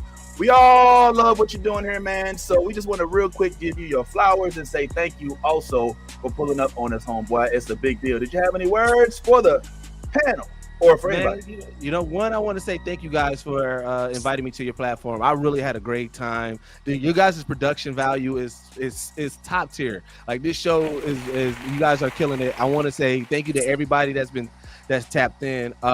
So just real quick, like if you go to my YouTube page, youtube.com/Young Deuces, I've moved all of my interviews from my main Geek Set page to over here. I'm trying to establish this in the interview. So definitely go back. I interviewed a lot of the people of the culture. And associated with that, like I said, you might hear me on WatchMojo. I'm over there, one of the first black narrators on WatchMojo. So I'm about to approach my 300 video soon. So trying to build my and most importantly, man, I'm part of the Geek Set podcast. We call ourselves the only podcast that blend hip hop culture and geek culture together. And we're working on a documentary called the Black Geek Documentary. We've been filming for the past 3 years, just different conventions from the black perspective. And we are about to announce something major within like the next month or so. So I'll definitely slide that information to y'all when I get a chance, when we're able to announce it. But we need support more over there. Like I said, so the trailer, our first teaser trailer is out on our page. So if you go to youtube.com/Geekset Podcast, is the first video you'll see over there. Is our teaser trailer that we premiered at 2023 DreamCon to kind of show people like what we've been working on and the proof of concept. And the whole goal is that this is our love letter to blurred culture.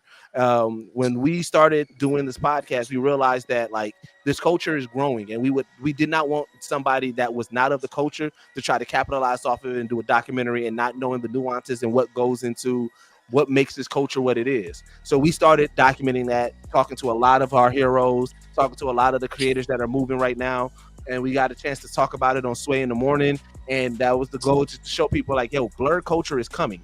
And blurred culture is about to be this big mega thing. And we really want to make sure that people know that, there's a lot of dopeness in it and everything like that. So, man, definitely. And lastly, I'll give y'all this. Y'all be the first to hear this. As a Gen V, if you are a Gen V supporter, I got a major interview coming up soon around the finale of Gen V. So definitely tap in on my YouTube. Yo, not the exclusives coming out on that bird. No, better for the bird. Not set, but Geek Set. Yeah. That's what we went. That's what it felt like too, man. Appreciate y'all. Thank you, Anthony, for taking us through the mall. The airport.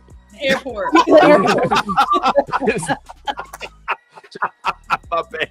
Yeah, thanks, Anthony, for bringing us on a tour to Florida. Not that we get to see Florida that much, do we? Yet? Man, I just went through like 3 different climates here. It was raining, sunny, windy. It's all in the Uber ride.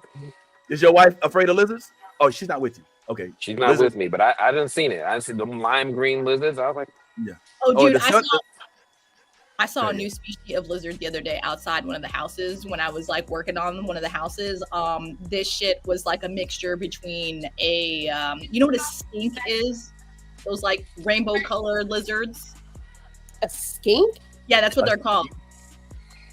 Is it? Yeah, I'm betting shit out here. You never seen? Did you look forever? You never seen one of those before? I don't know if that's what you talking about, a chameleon? It's not a chameleon, dude. It's like a rainbow colored looking lizard. It's really weird. It's like a snake. Salamander. No. It's a snake and a lizard mixed together. It's called skink. Literally, like look it up. You'll like it. It's weird as fuck. It's like sounds like some shit I'd watch on River Monsters. It's like black. It's like black and like rainbow colored. It's the weirdest looking lizard, dog. It's fucking scary as shit. Like whatever. But anyway, I saw like a giant. It was like, dude, it was like this big, and I don't even know. I should take a picture of it because. Yeah, that shit was unbelievable, but I'm telling you, watch out. Did the lizard did it have one arm, and did it by chance teach at Empire University? It could have. We're in the middle of New fear unlocked. It doesn't happen to know Peter Parker and doesn't moonlight as a lizard man by chance. He could have been the doc, you know what I'm saying? The doc that like all right. Blurred for life, y'all. Y'all already know what it is. So yeah, man, make sure y'all tune in to the boy. It's the homie Young Deuce. You got Blurds, room full of Blurds coming up pretty soon as well. So make sure y'all tune in to that. We've got Yaz, as we always love her breakdowns and whatnot. And then Anthony, of course, is going to be on the window aisle seat on the emergency exit row of a Frontier flight that he can only take 40 pounds of his luggage on. Just kidding. I know they flew you out good, homeboy. Hey, I got one request.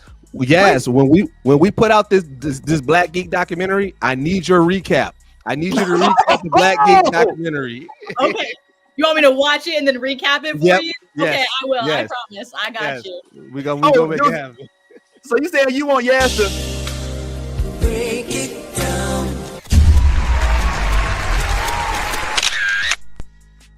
I think she can handle that. I think she can handle that. That sounds cool. So yeah, man, on behalf of myself, on behalf of everybody here, and like we said, please make sure y'all leave directly from here and go check out Pink Riot and Young Deuce. And don't forget, tomorrow, Room Full of Blurs. Do you want to tell us what we got going on Room Full of Blurs tomorrow, Miss Lady Mandalore? But of course, as usual, y'all know I am very much about my Black independent comics. Tomorrow is going to be a different kind of guest. Not really, because she's Black and is a lady. She is Ryan Oakley. She is one of the artists that are out here doing her goddamn thing. I don't want to give away too much. It's going to be a very interesting interview. Yeah, it's going to be fun. It's going to be fun. I've also got some updates on some comics that are going to have some new issues coming out very, very soon. Black Cotton. It's going to be fun. It's going to be a good show. All right. Tomorrow on YouTube and Twitch at 7 p.m. Eastern Standard Time with my co-host, Navy Montel, because he's fun. Hey, always. Thank you so much, Lady Mandalore. We cannot thank you enough. And for you that has watched this whole entire time, you psycho, how did you sit here from 10 a.m. Eastern time all the way till 1:15 Eastern time and rest with your boys? We sincerely appreciate each and every last one of y'all. You already know how we feel about you, from the first one to the last one to pull up. Make sure y'all support all of our blurred friends. And as we always say, be your authentic self, because if you ain't being yourself, guess what? You're being fake, and it ain't no honor in that. And in all things, if you a geek, like we always say, go ahead, let that good old geek flag fly. Till next time, Deuces. The new Blurred Order is one of my favorite places to visit. I hope you'll join us next time.